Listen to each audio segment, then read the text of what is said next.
Bonjour à toutes et à tous, vous vous apprêtez à regarder la rediffusion d'une émission qui a été diffusée en direct sur la chaîne Twitch de Mediapart. La prochaine fois, si vous voulez participer, il suffit de vous connecter le lundi à partir de 18h pour poser toutes vos questions à une ou un collègue qui participe à la fabrication du journal au quotidien. En attendant, bon visionnage.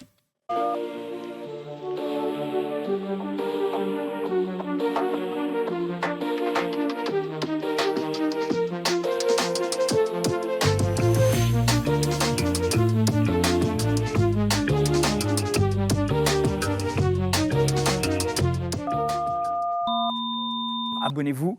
Résumé pourquoi on est là ce soir, donc c'est pour parler du temps périscolaire. C'est vrai que c'est un mot, même moi, que j'ai découvert, Ouais. une étiquette voilà, qu'on ne partage pas souvent. Donc c'est la cantine, c'est l'étude, c'est le centre aéré.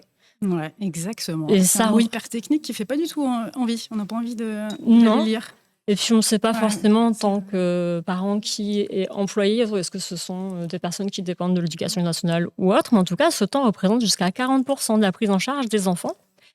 Et depuis 2025, il y a des mises en cause d'animateurs qui se multiplient. On peut dire que c'est un peu un MeToo école, et sur lequel tu as enquêté avec des accusations de violences sexuelles, de violences physiques, d'enfants qui donc décrivent ces témoignages qui sont vraiment difficiles à lire, des tout petits enfants maternels et qui décrivent donc des faits, soit de violences sexuelles, soit physiques, soit les deux, de la part d'animateurs ou d'animatrices. Et ce soir, on avait envie d'en parler par rapport aux prises aussi de la parole de l'enfant. Est-ce qu'elle est écoutée, décrédibilisée, prise au sérieux? Et si oui, qu'est-ce qui se passe après, si on croit effectivement les paroles de ces enfants? Voilà, est-ce que tu as déjà, peut-être tu peux te présenter rapidement? Ouais, bien sûr. Donc, je m'appelle Mathilde Mathieu. Je suis journaliste, en effet, au pôle société.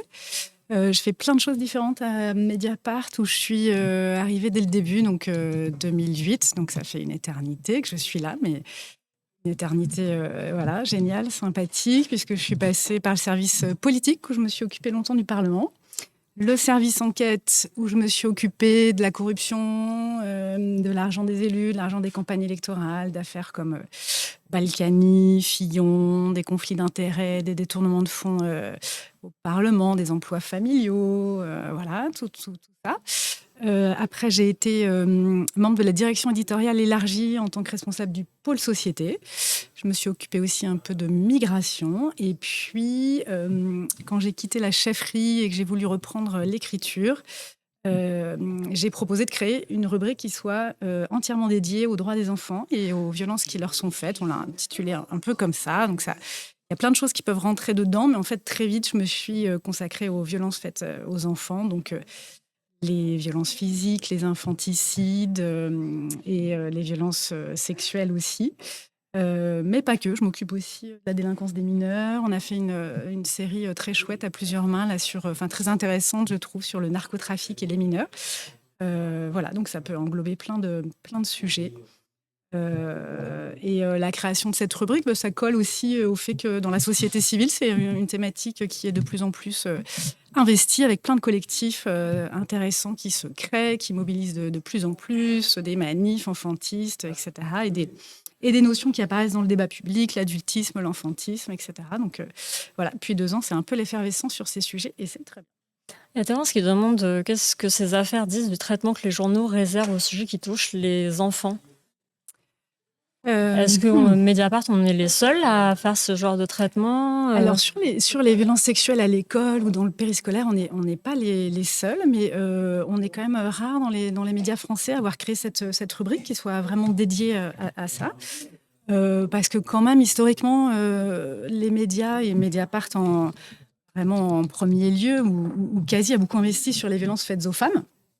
Donc, on a aujourd'hui 2 journalistes à Mediapart qui vraiment dédient leur temps à ces sujets, qui sont Marine Turki et Sarah Brett, donc qui avaient déjà évidemment traité de violences sexuelles faites aux enfants, mais de façon quand même, si ce n'est marginale, mais un peu, c'était pas le cœur de leur rubrique.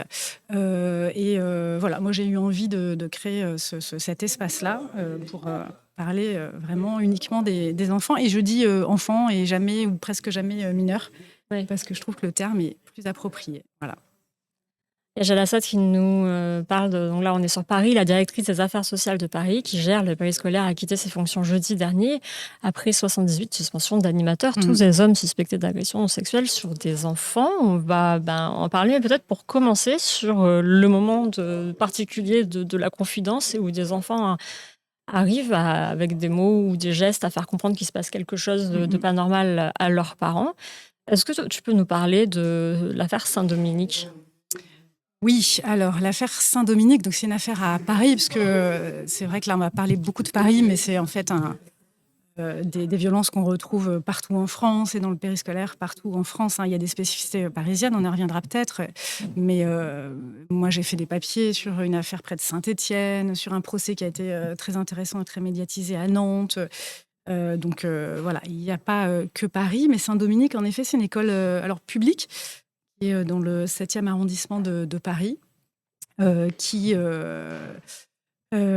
laquelle j'ai pris du temps pour enquêter parce que c'est une histoire qui peut paraître assez folle ou impressionnante pour plusieurs raisons. D'abord, le nombre d'enfants qui ont rapporté des violences, et notamment sexuelles. Donc on est sur au moins une trentaine de plaintes pour des violences qui ont été déposées par les familles aujourd'hui. Donc c'est évidemment un chiffre très impressionnant. Mais aussi par le nombre d'auteurs, c'est-à-dire de personnes qui sont mises en cause parmi les animateurs et les animatrices, parce qu'il y a aussi des animatrices qui sont mises en cause par des enfants au sein de cette équipe. Et puis par la gravité en fait des gestes qui sont rapportés par les enfants, alors qu'ils sont rapportés évidemment avec leurs mots d'enfants de tout petits. C'est une école où il y avait même une toute petite section, donc des enfants qui n'avaient même pas 3 ans. Donc évidemment, il faut se représenter qu'un enfant qui rapporte ces gestes-là, il le fait ou elle le fait avec ces mots de tout petit. Donc c'est parfois difficile de se représenter la scène. Parfois c'est hyper explicite, ça dépend. Et l'âge de ces enfants, en fait, c'est comme si ça jetait tout de suite une suspicion. En fait, c'est comme si parce qu'ils étaient particulièrement petits, leurs paroles devaient être particulièrement mises en doute. Parce qu'on imagine qu'ils mentent, en fait, il y a vraiment qu'ils ne savent pas s'exprimer. Tout ça. Je pense que les gens s'imaginent que d'abord les enfants sont facilement menteurs. Ils s'imaginent que, et c'est pas faux, qu'un enfant de cet âge-là, il a des repères spatio-temporels qui sont encore pas très bien installés. Donc pour raconter des faits qui se sont passés à tel endroit ou à tel moment, c'est parfois délicat. Donc c'est vrai c'est comme s'il y avait une suspicion supplémentaire vis-à-vis des tout-petits. Et quand on parle de ça avec des spécialistes, des pédopsychiatres, par exemple des médecins qui travaillent dans des unités spécialisées de recueil de la parole qui existent dans les hôpitaux, ils disent tout l'inverse, c'est-à-dire qu'à cet âge-là, un enfant n'invente pas les gestes sexualisés qu'il va rapporter à ses parents le soir. Il peut pas les inventer. Soit il les a vus, par exemple sur une vidéo. Voilà, il y a peut-être des enfants qui accèdent à des images pornographiques, pédopornographiques à leur âge. Voilà, de toute façon, un problème et doit être pris en charge. Évidemment, et c'est tout de suite la suspicion, enfin pas la suspicion, mais les questions que se posent les enquêteurs, c'est est-ce que un enfant qui dénonce un animateur à l'école, en fait, il subit pas des violences de la part d'un papa, d'un grand-père, d'un oncle, c'est-à-dire est-ce que les enfants dénoncent toujours la bonne personne ou par peur de déclencher un séisme dans la famille, est-ce qu'ils ne racontent pas les vrais gestes mais en désignant la mauvaise personne? Il y a toujours cette inquiétude-là de la part des enquêteurs, donc ça c'est le travail de la justice, et comment travailler autour de cette parole d'enfant tout petit. C'est sûr que ça nécessite des techniques spécifiques, des enquêteurs particulièrement formés, et ça on en manque. Ça nécessite du temps, mais aussi d'aller vite, parce qu'un enfant à 3 ans, c'est vrai que ce qu'il a vécu 3 mois plus tôt ou 6 mois plus tôt, c'est difficile pour lui de le raconter avec un grand décalage, à l'inverse d'enfants plus grands. Donc voilà, ça nécessite un appareillage judiciaire, policier particulier, mais c'est justement ça qu'il faut faire. Il ne faut pas se dire que c'est une parole friable et que donc il faut la prendre avec beaucoup de suspicion. Il faut au contraire se dire qu'il faut la travailler avec des moyens supplémentaires. Et voilà. Il y a la notion de pollution qui revient aussi dans ton article, de pollution de la parole. Oui. C'est le terme des magistrats, des enquêteurs qui l'utilisent beaucoup. C'est leur inquiétude, c'est que un enfant, enfin que le récit d'un enfant soit pollué, soit parce que ce que les copains ont raconté à la récré, c'est-à-dire qu'un enfant ne se contente en réalité de répéter ce qu'il a entendu à la récré, mais que ce soit pas ce qu'il a vécu lui-même, que sa parole soit polluée par des questions trop fermées, trop suggestives que les parents auraient posées. Donc ouais, c'est un terme qui revient beaucoup quand on discute comme ça avec des magistrats ou des enquêteurs spécialisés. Et c'est un souci qui est à la fois compréhensible, mais qui ne doit pas faire barrière à ce que les enquêtes aillent au bout et à ce qu'on prenne au sérieux la parole des tout-petits. Et on voit que dans cet article en particulier, que les parents sont livrés à eux-mêmes. Ouais. Face au témoignage d'un tout petit garçon, le papa dit en anglais à sa femme on ne lui pose pas de questions, on n'est pas qu'ils comprennent. Dans cet article-là, j'ai essayé, parce que justement pour aller un peu quand même contre ces a priori qu'on a, que les récits seraient suggérés par les parents, moi j'ai essayé de sélectionner des récits de parents qui justement, parce qu'ils étaient, enfin moi c'est ce qui m'a semblé très sensibilisés, formés sur ces questions de recueil de la parole, très sensibilisés déjà sur la question des VSS, etc. Il y a plein de parents qui... au contraire, ont fait très attention, pris plein de précautions au moment de recueillir la parole de leur enfant, donc en posant des questions hyper ouvertes. C'est-à-dire, est-ce qu'il t'est arrivé quelque chose à l'école? Est-ce qu'il y a quelqu'un qui t'a mal parlé? Pas forcément une question sur quelqu'un qui t'a fait mal, mais quelqu'un qui t'a mal parlé, de ça rentrer au fond par les violences verbales, les violences physiques, et laisser l'enfant éventuellement... venir sur la question des violences sexuelles. Il y a en effet des parents qui, dès les premières phrases de l'enfant, ont plutôt mis un peu un stop au récit et ont pris tout de suite un rendez-vous avec un pédopsie, une psychologue spécialisée qui, elle, est outillée pour recueillir la parole et donc réserver un peu cette parole à ce rendez-vous avec une spécialiste. Voilà, on n'est pas sur des parents...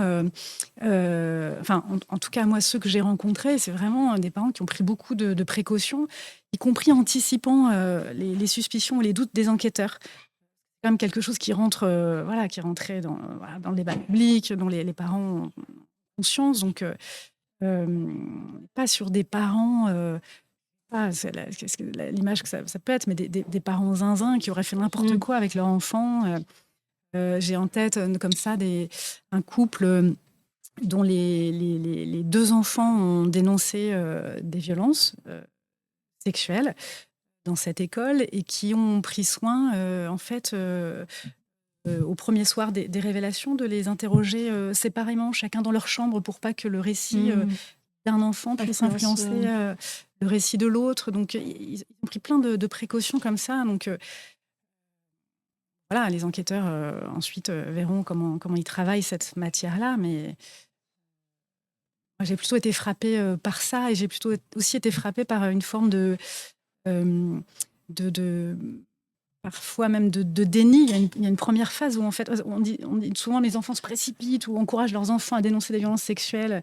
C'est plutôt l'inverse en fait. Il n'y a pas de parents qui ont envie d'entendre leurs enfants raconter ces horreurs-là. Donc il y a plutôt des parents qui disent mais est-ce que tu es sûr, mais c'est pas possible en fait, comment c'est possible qu'il ait fait ça ou qu'elle ait fait ça. Donc voilà, c'est plutôt cette sensibilité-là moi que j'ai croisée. Il y a Jalassat qui dit à Paris, les corps de certains enfants ont parlé aussi. C'est vrai qu'on voit que les parents amènent leurs enfants chez le médecin. Alors il y a des symptômes un peu terreur nocturne, des vulvites, de l'énurésie, donc c'est des problèmes d'incontinence, une fissure anale aussi chez un des enfants. Comment on peut expliquer que malgré ces consultations chez des divers médecins, il ne se passe rien jusqu'à ce que les parents soient au courant qu'il y a une suspicion sur un animateur, et là ça fait tilt. D'abord, on est tous dans une forme de déni quand même, c'est tous et toutes. Et donc c'est difficile d'interpréter au premier abord comme ça des symptômes comme étant des symptômes de violence sexuelle. On va quand même d'abord chercher d'autres explications, donc y compris les médecins que certains parents ont rencontrés dans l'année qui a précédé la révélation. Il y a notamment le cas en fait d'une maman qui, inquiète, a emmené son enfant d'abord chez une généraliste, puis chez une gynéco pédiatrique, hein, et 2 médecins qui se sont posés des questions, mais qui ont plutôt arbitré en faveur de l'hypothèse de Problème d'hygiène, ouais, constipation. problèmes Ouais. d'hygiène. Alors c'est vrai que c'est très fréquent et que ça peut provoquer des fissures anales.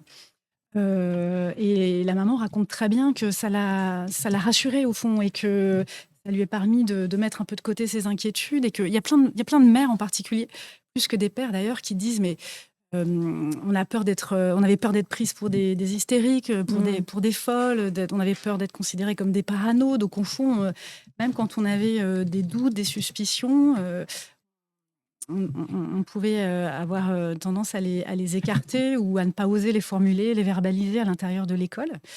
Et ça, je trouve que c'est vachement important aussi à entendre. C'est-à-dire qu'il faut entendre les inquiétudes des parents. Il faut que les parents puissent oser les exprimer et oser répéter, verbaliser. Voilà. Ça paraît important, mais une maman de Saint-Dominique, en effet, celle qui raconte que sa fille avait une fissure anale plusieurs mois avant les révélations, et une fissure persistante. Elle raconte qu'elle a eu une conversation de 2 heures un soir avec la généraliste qui avait repéré ça chez sa fille, et que toutes les deux, elles ont en fait passé un peu en revue toutes les hypothèses, passé en revue, si je comprends bien, un peu les hommes de l'entourage. Et la médecin a demandé s'il y avait des suspicions dans l'école, s'il y avait déjà eu des mises en cause, voire des plaintes. La maman a répondu que non. Et donc ça a contribué à ce que la médecin privilégie une autre hypothèse que celle-là.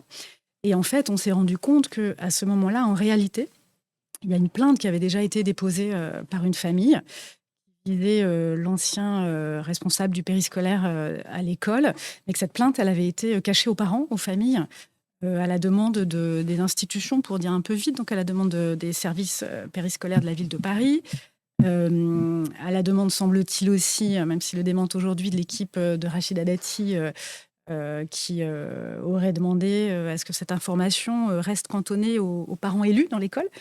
Mais ces parents élus avaient... de vagues, on sait. Voilà, alors ce qui est avancé, c'est toujours la même chose, c'est mes présomptions d'innocence, attention à ne pas mettre en cause trop rapidement des adultes dont on n'a pas la certitude qu'ils ont commis des infractions, des délits, voire des crimes. Mais en fait, cette absence de transparence, elle a conduit des mères en particulier à mettre de côté pendant des mois leurs inquiétudes, leurs intuitions, alors que si elles avaient eu cette information, évidemment, elles auraient interprété autrement ce que leur enfant... les symptômes de leurs enfants, et les médecins qui ont accompagné ces enfants aussi. Donc, il y a y compris des plaintes pour non-dénonciation qui ont été déposées au pénal, parce que les parents sont évidemment très en colère vis-à-vis des institutions qui ont caché cette plainte, mais y compris vis-à-vis des quelques parents qui avaient l'information et qui n'ont pas partagé. Et d'ailleurs, la maman dont tu parles, qui raconte que quand sa petite fille a rendez-vous à l'unité médico-judiciaire de l'Hôtel Dieu, ouais. C'est elle qui explique à sa petite fille comment l'examen gynécologique va se passer, parce qu'elle allait chercher avant sur ChatGPT. Personne n'avait pris en fait cette peine. Alors ça, c'est un énorme défaut. Tu as raison, en effet, de la prise en charge là, des familles. C'est qu'elles suivent tout un parcours qui est très, très long. Hein. D'abord la plainte au commissariat de quartier. Ensuite, il faut aller à la brigade de protection des mineurs pour les auditions, brigade qui ensuite envoie les familles et les enfants faire en effet les constatations médicales, donc à l'unité médico-judiciaire qui est à l'Hôtel Dieu. Et ensuite, encore un rendez-vous avec un ou une psychologue. En fait, ça fait au minimum 4 rendez-vous. Tout ça est très long, ça prend des semaines. Là, encore dans ce dossier, c'est allé relativement vite parce qu'il a été très médiatisé, ou moins lentement que dans d'autres dossiers, mais il y en a où ça prend parfois plusieurs mois, 6 mois, pour faire tout ce parcours-là. Et la BPM, ils ne prennent pas forcément le temps d'expliquer aux parents comment ça va se passer. Mais même aux enfants. Et encore moins aux enfants. Et donc là, cette maman, en fait, elle m'expliquait qu'elle était allée sur ChatGPT pour demander mais comment ça se passe à l'unité médico-judiciaire, qu'est-ce que l'enfant va devoir faire. Et donc, elle a découvert notamment l'examen gynéco qu'on appelle la position de la grenouille. C'est ChatGPT qui lui a expliqué ça. C'est quoi la position de la grenouille? Donc ChatGPT a expliqué, elle a pu expliquer à sa fille ce qui allait se passer sur ce bon gynéco, et elle dit que d'ailleurs ça s'est plutôt bien passé. Elle dit par ailleurs que les médecins qui ont accueilli son enfant étaient exceptionnels. Donc c'est pas, comment dire, là, en l'occurrence, pas du tout un défaut de qualité de la prise en charge à l'hôpital. C'est vraiment, le défaut d'information et des familles qui sont livrées à elles-mêmes, honteux, quoi, qu'il fallait chercher sur ChatGPT des réponses à des questions fondamentales. Puis, ce qui revient aussi dans tes enquêtes, c'est la lenteur. En effet, pas les Mmh. parents disent tous qu'en effet, les médecins de l'unité médico-judiciaire sont très bien, mais qu'il y a une lenteur qui est hallucinante. Notamment un témoignage d'un papa qui dit qu'il a essayé de faire examiner sa fille par le Mmh. pédiatre aux urgences, par une gynécologue pédiatrique et qu'ils ont tous refusé d'intervenir avant la médecine légale Mmh. alors qu'elle avait mal. Mais c'est vrai que ça paraît hallucinant de se dire on va laisser Mmh. cet enfant qui va avoir mal 1 mois et demi parce que le rendez-vous est dans 1 mois et demi à Ouais, l'UMJ. parce qu'en fait, les médecins ne veulent pas intervenir avant les médecins experts désignés par, les services enquêteurs. Ils veulent pas toucher à l'enfant, c'est vrai que comme, il y a beaucoup d'attentes, il y a un manque de personnel criant à l'hôpital public. Là, y compris, ben, ça prend des semaines, voilà. Et ça aussi, c'est un vrai problème. Et ce qui apparaît dans l'enquête, sur les faits les suspicions à Saint-Dominique, mais dans plein d'autres écoles aussi, plein de familles qui ont vécu ça aussi, c'est que, à Paris, pour l'instant, on n'a pas ou quasiment pas, dans les hôpitaux, d'unités spécialisées. Donc c'est ce qu'on appelle les UAPED. C'est des unités, d'accueil, alors c'est les unités d'accueil pédiatrique enfance en danger, où en fait, qui réunissent une équipe de médecins pluridisciplinaires, pédopsie, mais aussi des puéricultrices, par exemple, assistantes sociales, psychologues, qui vont accueillir la famille et l'enfant, et une salle d'audition, où en fait les enquêteurs de la police peuvent, ou de la gendarmerie, quand on est en zone rurale, viennent faire l'audition. C'est-à-dire, au lieu de la faire dans des locaux sinistres d'un commissariat, en fait, l'audition, elle se passe dans cette UAPED, derrière une vitre teintée, avec des médecins, des psys qui peuvent observer la manière dont l'audition se déroule, et y compris avec une oreillette, dire à Ah l'enquêtrice, à oui, la quelle policière, tiens, question. voilà, Mm. c'est ça, tiens, attends, là, elle a dit quelque chose d'important, peut-être repart avec une question là-dessus, ou faire des pauses pendant lesquelles les équipes d'enquêteurs et de médecins se parlent, échangent sur comment en fait, faciliter la parole de l'enfant. Donc les policiers viennent pas normalement en uniforme, etc. Donc les UAPED, c'est super important. C'est un peu la Rolls-Royce pour mener les auditions, et il y en a encore bien trop peu en France. Une centaine, mais je suis pas sûre que dans la centaine, d'ailleurs, il y a à chaque fois une salle d'enregistrement vidéo pour mener les auditions. Et en tout cas, ça commence tout juste à Paris. Ça a été très très long, plein de réticences dans tous les sens, y compris les policiers en fait, hein, qui disent qu'ils n'ont pas le temps, ils n'ont même pas la voiture toujours pour aller dans les hôpitaux réaliser leurs auditions. Il faut quand même réaliser qu'il y a tellement un tel manque de moyens à la BPM à Paris, que parfois, pour aller plus vite, ils débarquent dans les écoles pour mener les auditions. C'est-à-dire qu'ils sortent les enfants de la classe, et puis ils mènent des auditions de façon, on va peut-être pas dire bricolo, c'est un peu excessif, mais franchement, on n'est pas loin, quoi. On est très loin du standard de la salle dite Mélanie, où il y a une caméra qui est installée, un bureau transparent, par exemple, pour qu'on voit les gestes que l'enfant fait, peut-être avec ses Ah. doigts ou son corps sous le bureau, etc. Et donc, ils débarquent dans l'école, et puis ils font les auditions comme ça, à l'arrache, à l'école. Enfin, moi, ça me paraît assez aberrant. Oui, puis par rapport donc, à la parole des enfants, il y avait Olandel qui disait dans le chat ils peuvent avoir peur d'être grondés. Ils peuvent Mm. aussi avoir peur de menaces Tout à de fait. la personne. Notamment, il y a un petit garçon qui Ouais. explique que l'agresseur présumé se fait passer lui-même pour la police. Donc, quand la police vient effectivement pour l'interroger, il pense que c'est pour lui Oui. qu'on vient, quoi. Ça revient dans presque tous les dossiers auxquels moi j'ai pu accéder, les dossiers d'instruction ou qui ont été jugés, donc au procès auquel j'ai pu assister, c'est qu'il y avait quasiment systématiquement une menace qui était Tu vas tuer tes posée par parents. l'auteur. Ouais, D'abord, c'est un secret, il ne faut pas que tu le dises. Et si tu le dis, voilà, il y a une menace derrière. Là, en effet, il y a un petit qui disait tuer tes parents. Mais c'est des menaces de terre à terre que ça, hein. C'est facile de faire peur à un tout petit enfant de 3 ou 4 ans, mais En général, quand quand les enfants font leur révélation aux parents, ils parlent tout de suite de ce secret. Et parfois, ils sont très culpabilisés. Ils ont une culpabilité énorme de dénoncer l'animateur qui, par ailleurs, peut être très sympa, jouer avec eux, leur paraître sympathique. Et donc, il y a une culpabilité d'être à l'origine du renvoi d'un animateur, par exemple. Ça, dans le procès à Nantes, c'était très frappant aussi, ces petits qui culpabilisent, en fait, de révélation. Il y a, oui, une relation d'emprise finalement qui se met en place. Il y a Manco qui demande, j'ai vu une vidéo aux États-Unis, il y a des chiens qui aident les victimes dans les auditions. Est-ce que ça se fait aussi en France?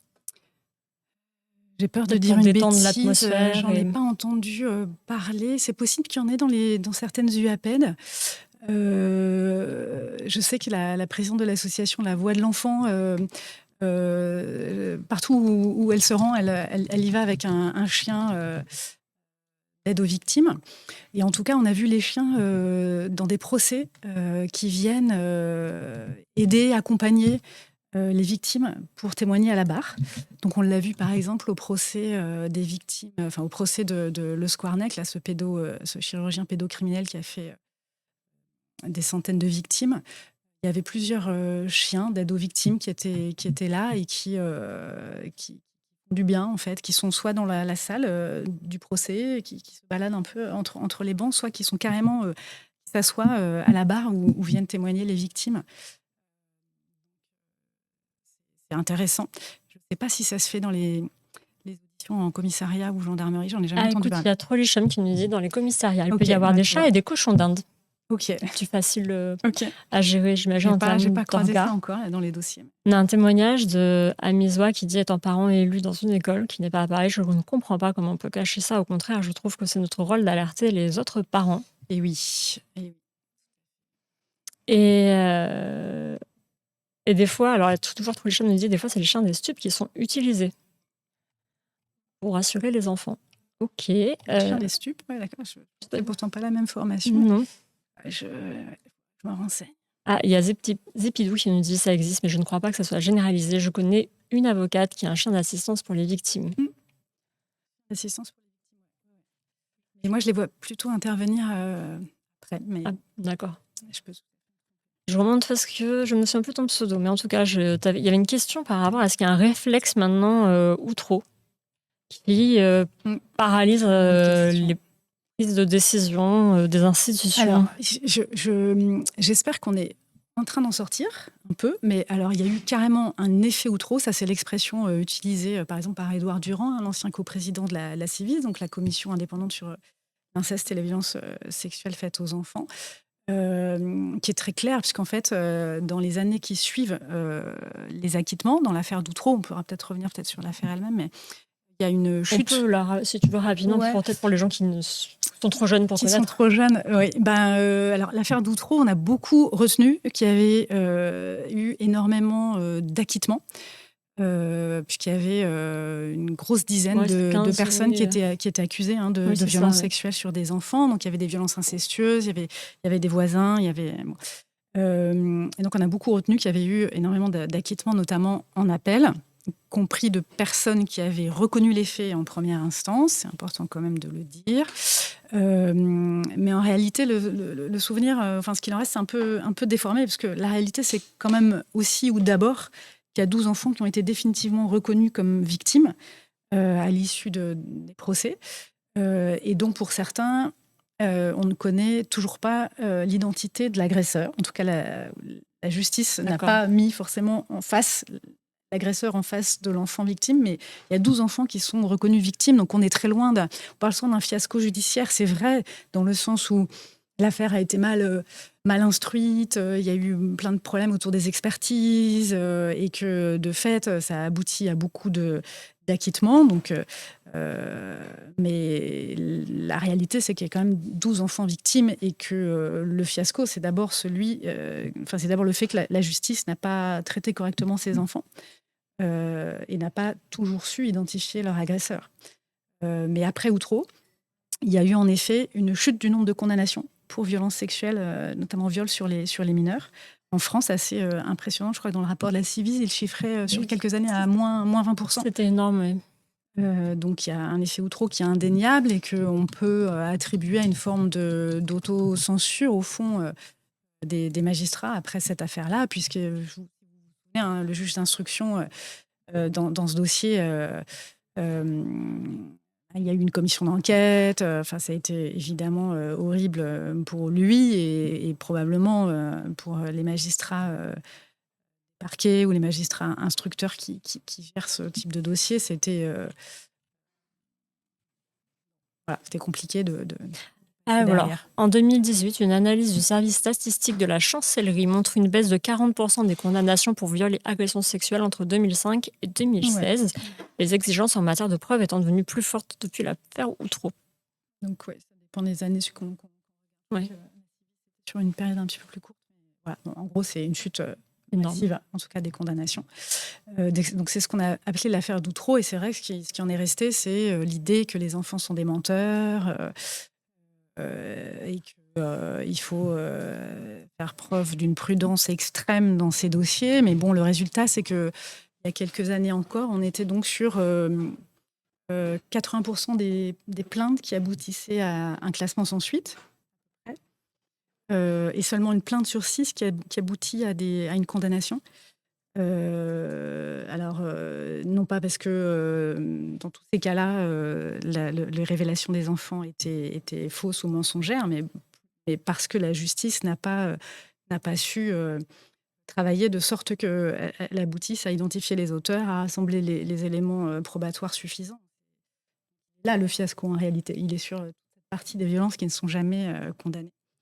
Pour les enfants, c'est vrai aussi évidemment pour les violences faites aux femmes, mais pour les enfants, c'est redoublé par ce soupçon sur le fait qu'ils seraient menteurs. Et alors, ça dépend des études qu'on regarde, mais souvent, le chiffre qui est cité par les médecins spécialisés sur quelle serait la part d'enfants qui mentiraient quand ils révèlent des violences, c'est infinitésimal. C'est moins de 5%, hein, largement moins de 5%.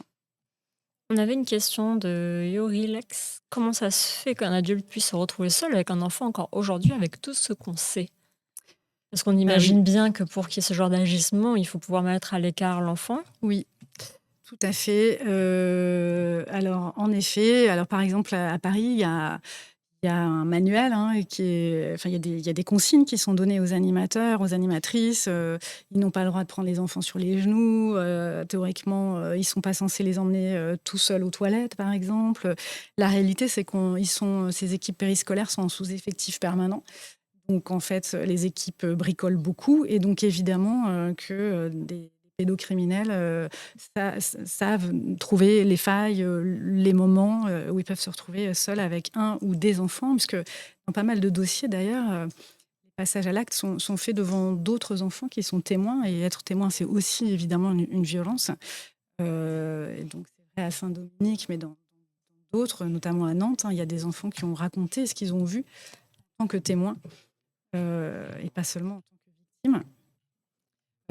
Donc, c'est un des enjeux, là, dans les annonces, par exemple, à Paris, d'Emmanuel Grégoire, le nouveau maire de Paris, c'est est-ce qu'il va être en mesure de faire en sorte que réellement, plus jamais, un adulte soit seul avec un enfant. Pas parce qu'il n'y a pas assez d'effectifs, c'est aussi simple que ça. Voilà. Et donc, une des revendications des syndicats d'animateurs à Paris, je pense que ça doit être le cas dans plein d'autres endroits en France, c'est de dire qu'il faut aussi embaucher des gens, des femmes, surtout spécialisées dans l'échange, l'hygiène des petits, pour que l'animateur qui vient 2 heures pendant midi, qui n'est pas du tout formé, qui n'a même pas son BAFA, ce ne soit pas lui qui soit chargé de ces gestes-là, qui sont évidemment hyper intimes, qui demandent une formation spécifique. Ça, ce n'est pas annoncé pour l'instant à Paris. Oui, donc dans le chat, en effet, le manque de personnel est probablement la cause, mais il y a aussi le recrutement de ce personnel où on voit que même avoir le BAFA n'est pas obligatoire, alors que le BAFA, c'est quand même très léger déjà. J'avais été frappée en travaillant il y a déjà plusieurs mois là, sur en effet les moyens qui manquent dans le périscolaire à Paris, par des petites annonces qui sont passées dans les arrondissements où c'était écrit le BAFA est un plus, point d'exclamation, pour être recruté. Je m'étais dit, ah ouais, d'accord, non seulement c'est pas un prérequis, mais c'est un plus carrément. Et d'après les syndicats, la ville de Paris, comme plein d'autres villes en France, ne respecte pas la loi, qui prévoit normalement qu'il n'y a pas plus de 20% de personnel dans les écoles qui n'ont aucune qualification. Déjà 20%, c'est quand même beaucoup, je trouve. Un animateur sur 5, c'est beaucoup, sans qualification. Mais même ça, c'est pas respecté d'après les syndicats à Paris. C'est ce qui donne lieu au docu de Cache Investigation et qui met aussi le feu aux poudres sur Saint-Dominique. Donc c'est une journaliste qui arrive à se faire embaucher en étant infiltrée et qui aussi témoigne du fait qu'il n'y a aucune sorte de recrutement finalement. Tout à fait, vérification sur les compétences, tout à fait. Donc ce qui est fait théoriquement, mais je pense que c'est en effet plutôt bien réalisé à Paris, c'est le contrôle des antécédents judiciaires. Donc il ne faut pas qu'il y ait de condamnation pour des faits de violences sexuelles. Il ne faut pas être inscrit au fameux FIJES, qui est le fichier des auteurs d'infractions sexuelles. Ça, quand même, la ville de Paris le fait, et le fait non seulement à l'embauche, mais de façon régulière, à peu près tous les 3 mois, notamment quand sont renouvelés les contrats des vacataires, etc. Mais ce n'est pas suffisant pour une raison hyper simple, c'est que, en fait, il y a plein de pédocriminels qui n'ont pas encore été condamnés.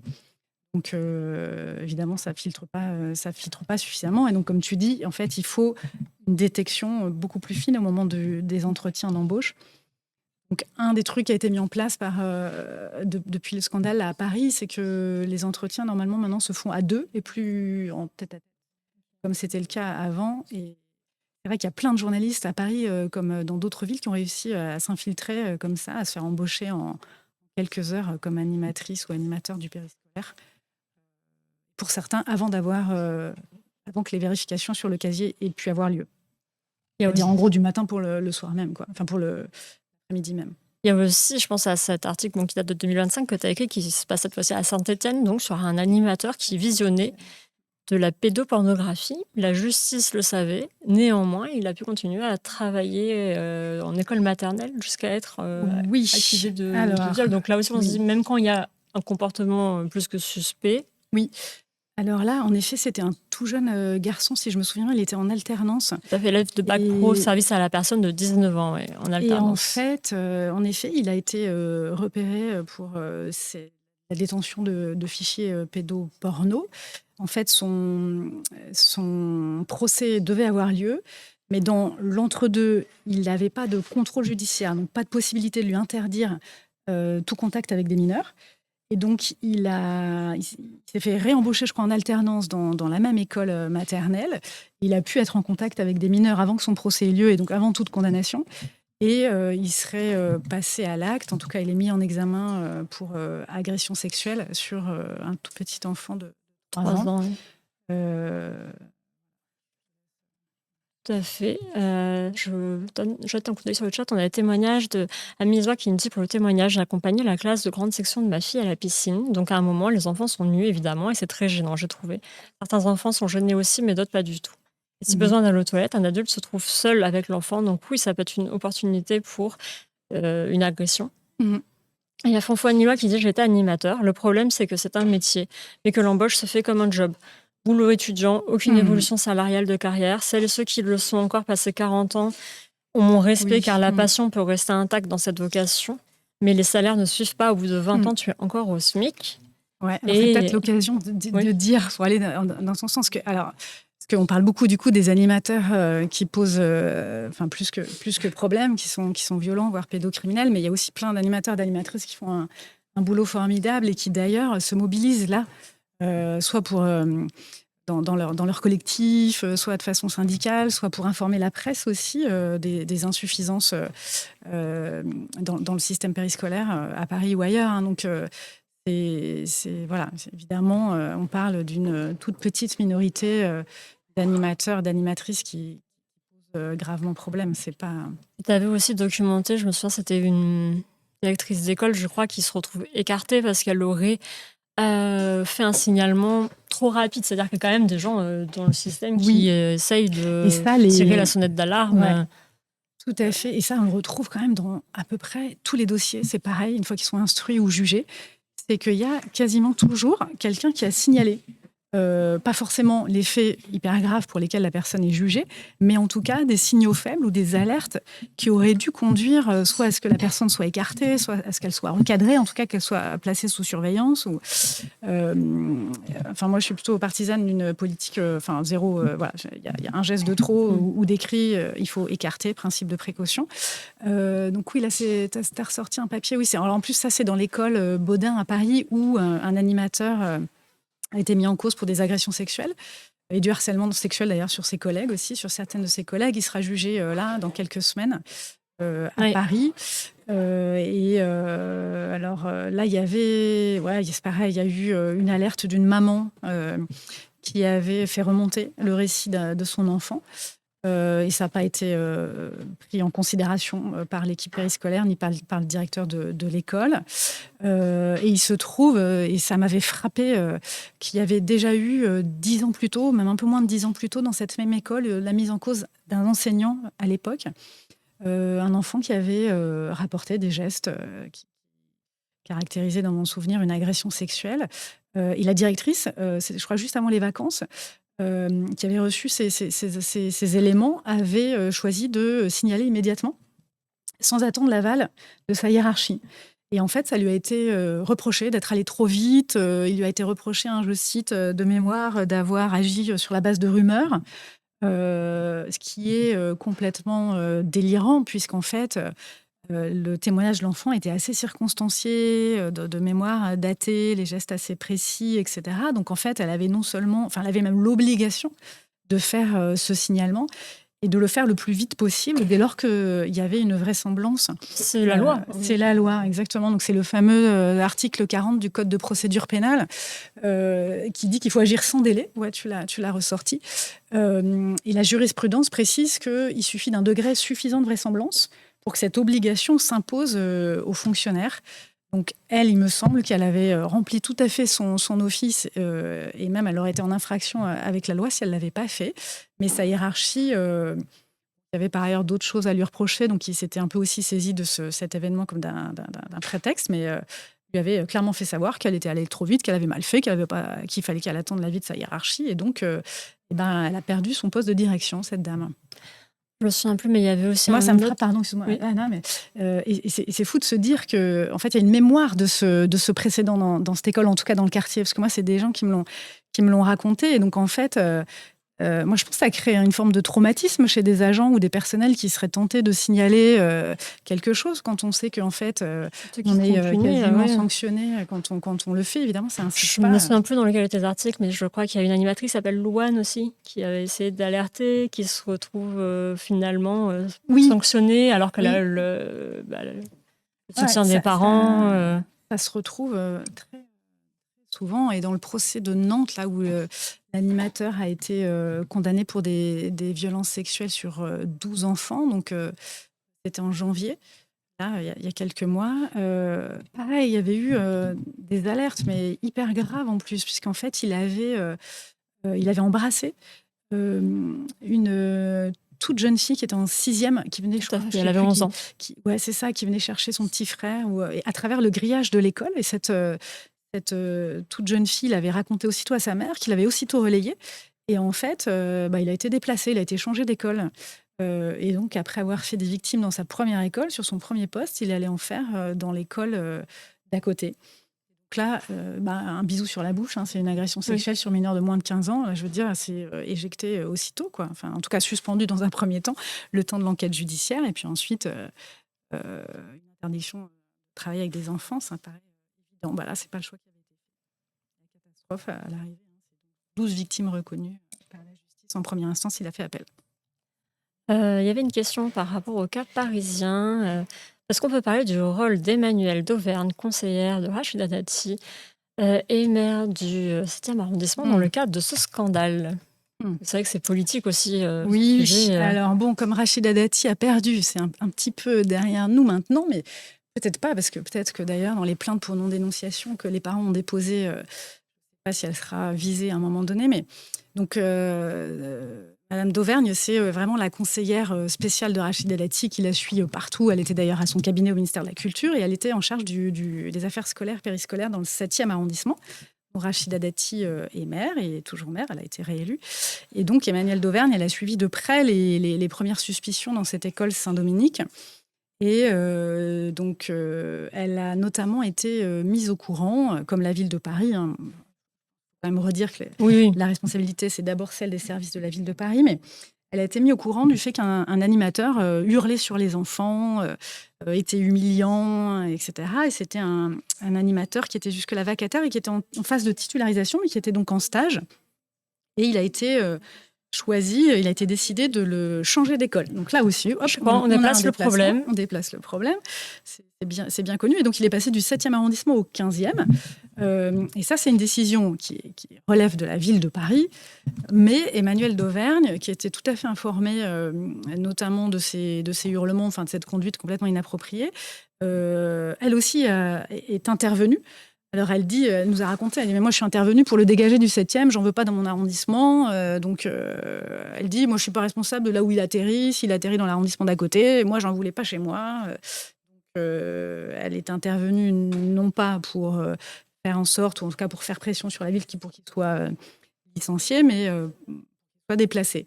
Elle n'a pas demandé, par exemple, d'enquête administrative, ce qui aurait pu être fait pour essayer de tirer au clair à ce qu'il en était dans cette situation. Donc voilà, ça aussi, c'est une situation qui a contribué à ce que le problème soit mis sous le tapis. Et donc, c'était juste quelques mois avant les révélations des enfants. On a des questions sur...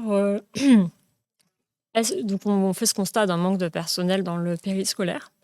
Est-ce que ça veut dire qu'il faudrait que les parents payent plus cher pour l'école? Est-ce que, comme ce sont des animateurs, ils ne sont pas fonctionnaires? Est-ce qu'ils sont payés par la région? Voilà. Alors, il y a plein de situations différentes, parce que ça peut être les villes, ça peut être les communautés de communes, etc., qui gèrent le périscolaire. Donc, il y a un peu de bricolage et ça n'aide pas. Mais si on prend la situation de Paris, donc il y a à peu près plus de 14 000 agents, parce qu'on est évidemment sur plus de 600 écoles, donc ça fait beaucoup de monde. De mémoire, il y a un peu plus de 3 000 titulaires qui sont fonctionnaires de la ville de Paris, donc qui ont un statut, une rémunération fixe. Et puis, à côté de ça, il y a quelques contractuels, 1 millier à peu près, et puis 10 000 vacataires. Et pourquoi c'est important? Parce que je voudrais pas laisser penser qu'en gros, plus on est diplômé, moins on est violent. Et voilà, donc la pédocriminalité touche toutes les couches sociales. Mais par contre, le fait d'être hyper précaire dans son métier, ça incite pas, même ça décourage à signaler le collègue qui pose problème ou même le supérieur hiérarchique qui pose problème. Donc c'est un vrai handicap en termes de détection, d'alerte, de remontée des alertes quand il y a des équipes hyper précaires qui gagnent très mal leur vie et qui sont qui ont peur de ne pas être rappelés le lendemain pour venir bosser, quoi. Voilà, dans ces conditions, en fait, franchement, il faut être hyper courageux pour remonter une suspicion sur un collègue, un chef, quoi. Oui, il y a Aurélix qui nous dit le turnover, ça n'aide pas. Parce que exactement. S'il n'y a pas de suivi, il n'y a pas d'historique. Exactement. Y compris dans les dossiers administratifs de ces agents. Ils passent d'une école à l'autre, ils passent d'un arrondissement à l'autre. Hein, franchement, il y a un suivi qui est beaucoup plus compliqué sur des vacataires que sur des agents titulaires. Mais en tout cas, les suspicions et les suspensions, c'est vraiment dans les 3 catégories, y compris chez les titulaires. Oui, j'ai la SAT là ce soir, on parle des animateurs ou animatrices, mais bien sûr que ce n'est pas du tout pour uniquement les pointer du doigt, c'est parce que c'est un scandale qui émerge depuis quelques mois, parce que la SAT nous dit, hélas, ça se passe comme ça aussi pour des professeurs d'école qui sont mis en cause pour des faits similaires, ils sont juste mutés. C'est politique, mais ça dépasse le seul cas de Mme d'Auvergne, c'est un système depuis des décennies, on est tout à fait d'accord. Je remonte dans le chat parce qu'on avait des questions. Notamment, on parlait donc du manque de qualification. Je cherche quelqu'un qui nous a dit, qui parlait de son diplôme. C'est C70908. Il existe un diplôme AEPA. Donc, je cherchais pour vous donner l'acronyme. C'est les animations enfance et personnes âgées. Il n'est pas reconnu alors qu'il existe depuis 2019. C'est 3 années d'études. Il est temps de le reconnaître. Ouais, et les syndicats se battent pour qu'il y ait des formations qui aboutissent à des diplômes avec des vraies qualifications, quoi, que ce soit pas le BAFA, parce qu'on va pas se mentir, quand même, le BAFA, c'est vraiment le strict minimum. Je sais pas si tu Je l'ai l'as. pas Ouais, fait tu tout l'as, à voilà, c'est fait. ça. C'est une semaine, on a Voilà. 16 ans, on est débile. Enfin, vraiment. Et d'ailleurs, je ne suis En pas tout allée cas, jusqu'au bout parce que je me sentais pas d'assumer la Ah ouais. responsabilité de m'occuper d'enfants. J'étais là, mais on va faire n'importe quoi. Bah voilà. Et donc, c'est une semaine de formation théorique et puis après des stages pratiques, mais qui se passent dans les écoles, en fait. Oui. Donc, ils sont tout à fait au contact déjà des enfants. Enfin, ils travaillent avec les enfants, alors qu'ils n'ont même pas terminé la formation et qu'ils ont même pas.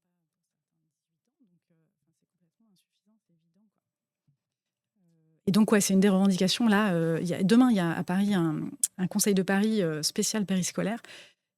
Les syndicats demandent des formations qui soient à la hauteur des enjeux, donc qualifiantes sur c'est quoi éduquer des jeunes enfants, et puis spécifiques sur la prévention et la détection des violences. Donc sur les exfiltrations, peut-être je ne sais pas si on peut parler, il y a le cas de l'animateur donc Gilbert qui est donc exactement exfiltré d'une école à l'autre et aujourd'hui visé pour une plainte pour viol. Ça montre aussi que les parents sont très isolés et tant qu'ils ne commencent pas à communiquer entre eux, l'omerta aussi peut se poursuivre. J'ai l'impression qu'en lisant en tout cas de ces enquêtes que le facteur à chaque fois qui fait les choses, c'est quand les parents commencent à se entre eux, se mobiliser, ouais. parce que sinon ça C'est vrai. peut rester... Et tu t'emploies le terme omerta, et même Emmanuel Grégoire, donc le nouveau maire de Paris, l'a utilisé dans un entretien au Monde. Donc c'est dire à quel point, puisque même lui l'utilise, donc une omerta qui est quand même institutionnalisée, donc qui est aussi celle en fait de toutes les couches. Il y a une espèce de millefeuille administratif comme ça à Paris, parce que c'est une grande ville. Le N+1 des animateurs, le N+2, le N+3, il y a là en fait à chaque fois des filtres qui font que la probabilité qu'une alerte remonte du terrain jusqu'en haut est beaucoup trop faible. Donc ça a été identifié. Donc je ne sais pas ce que Emmanuel Grégoire va exactement mettre en place pour réorganiser tout ça, mais il faut le réorganiser d'urgence parce que voilà. On a des questions par rapport au fichage. Donc il y a Magara qui nous dit qu'il nous faudrait un registre public des sex offenders comme chez nos amis aux États-Unis.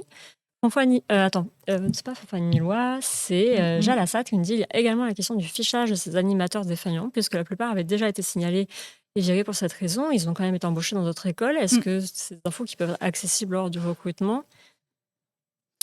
Alors, c'est pas dans ton casier judiciaire.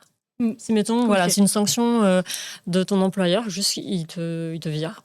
C'est pas dans le casier judiciaire, comment savoir Bon, alors moi, sur les listes publiques, je suis pas du tout fan.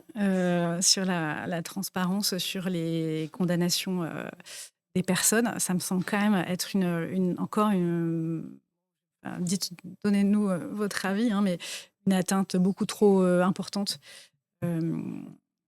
privée. Où est-ce qu'on s'arrêterait, quoi? Pourquoi publiciser ces condamnations-là et pas d'autres? Enfin, ça me semble quand même très... mais par contre, c'est aux institutions, en effet, de vérifier ces antécédents. Et donc, jusqu'à présent, on fichait exclusivement les personnes qui avaient été condamnées. Mais ça pourrait bouger, puisqu'il y a eu plusieurs déclarations en ce sens. Donc d'abord, le ministre de l'Éducation nationale, Édouard Geffray, qui a dit il y a quelques jours, après là, le scandale du périscolaire, qui réfléchissait à la mise en place d'une liste noire au sein de l'Éducation nationale. Donc, pas précis, moi, j'ai pas bien compris ce que ça pouvait recouvrir, mais qui permettrait en gros d'écarter définitivement des gens qui n'ont pas été condamnés, qui ont été mis en cause sans être condamnés. Donc je ne sais pas s'il fait référence à des gens qui auraient eu des procédures, des sanctions disciplinaires, mais pas de condamnation au pénal, qui pourraient être écartés définitivement. Moi, j'attends un peu des précisions comment légalement là-dessus. ça peut se tenir, oui. Et puis, donc, Emmanuel Grégoire, toujours lui, à Paris, je suis désolée, on est très parisien, mais a annoncé aussi une liste interne à la ville de Paris et a annoncé qu'il ne remettrait plus devant des enfants des animateurs qui ont été mis en cause, pour des violences sexuelles en particulier, et y compris qui n'auraient pas été condamnés au final au pénal. Là aussi, c'est très compliqué, l'articulation quand même entre le respect du droit du travail et de la présomption d'innocence et le principe de précaution pour la protection des enfants. Il y a une articulation qui est pas simple juridiquement, vu nos jurisprudences, et puis même philosophiquement, en fait, quand même. C'est vrai que... Voilà, donc, il a dit, je crois, lors de sa conférence de presse que le principe de précaution devait prévaloir. Donc, on va voir comment il arrive à mettre ça en place. Et y compris, il y a déjà eu des recours devant la justice administrative d'animateurs qui avaient été écartés et qui ont gagné devant la justice administrative, considérant que, puisque la justice pénale ne les avait pas condamnés, ils pouvaient reprendre le travail. Et au plan du droit, en effet, ça va être compliqué. Pas exclure qu'en effet, il y ait aussi, pour une petite partie, des mises en cause erronées et que donc des innocents soient définitivement écartés. Donc, et franchement, c'est des sujets que je trouve complexes, mais je dirais que c'est.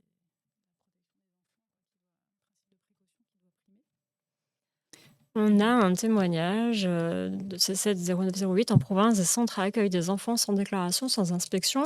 Et le service départemental à la jeunesse, à l'engagement et au sport refuse d'intervenir. Certains embauchent sans vérifier les casiers ni les diplômes. Même des mairies utilisent des contrats illégaux en période scolaire. C'est bien plus grave que Paris. J'ai des preuves. Et écoute, si tu veux envoyer Oui, alors là, franchement. Alors là, il faut envoyer. On a sur. Enquête @mediapart.fr, Voilà. par exemple, on regardera tu tout parles ça. plus près de ton micro, Près de mon micro. Ouais, ça marche. Oui, n'hésitez pas, enquête@mediapart.fr. Ouais. Je descends, on a beaucoup de messages. Il y avait aussi cette question, c'est vrai que je l'avais prévue pour un peu plus tard, mais on peut la poser dès à présent de Magara. J'ai vu qu'on ouvrait petit à petit des espaces de parole thérapeutique pour prendre en charge des personnes pédophiles, donc du coup non criminels, donc pas de pédocriminels. Pensez-vous que ce soit une solution à long terme vu les estimations du nombre de personnes concernées? C'est vrai qu'il y a, ça aborde aussi la question des soins pour donc les personnes soit qui n'ont pas encore passé à l'acte, là, comme Magara le demande, ou pour ceux qui sont mis en cause.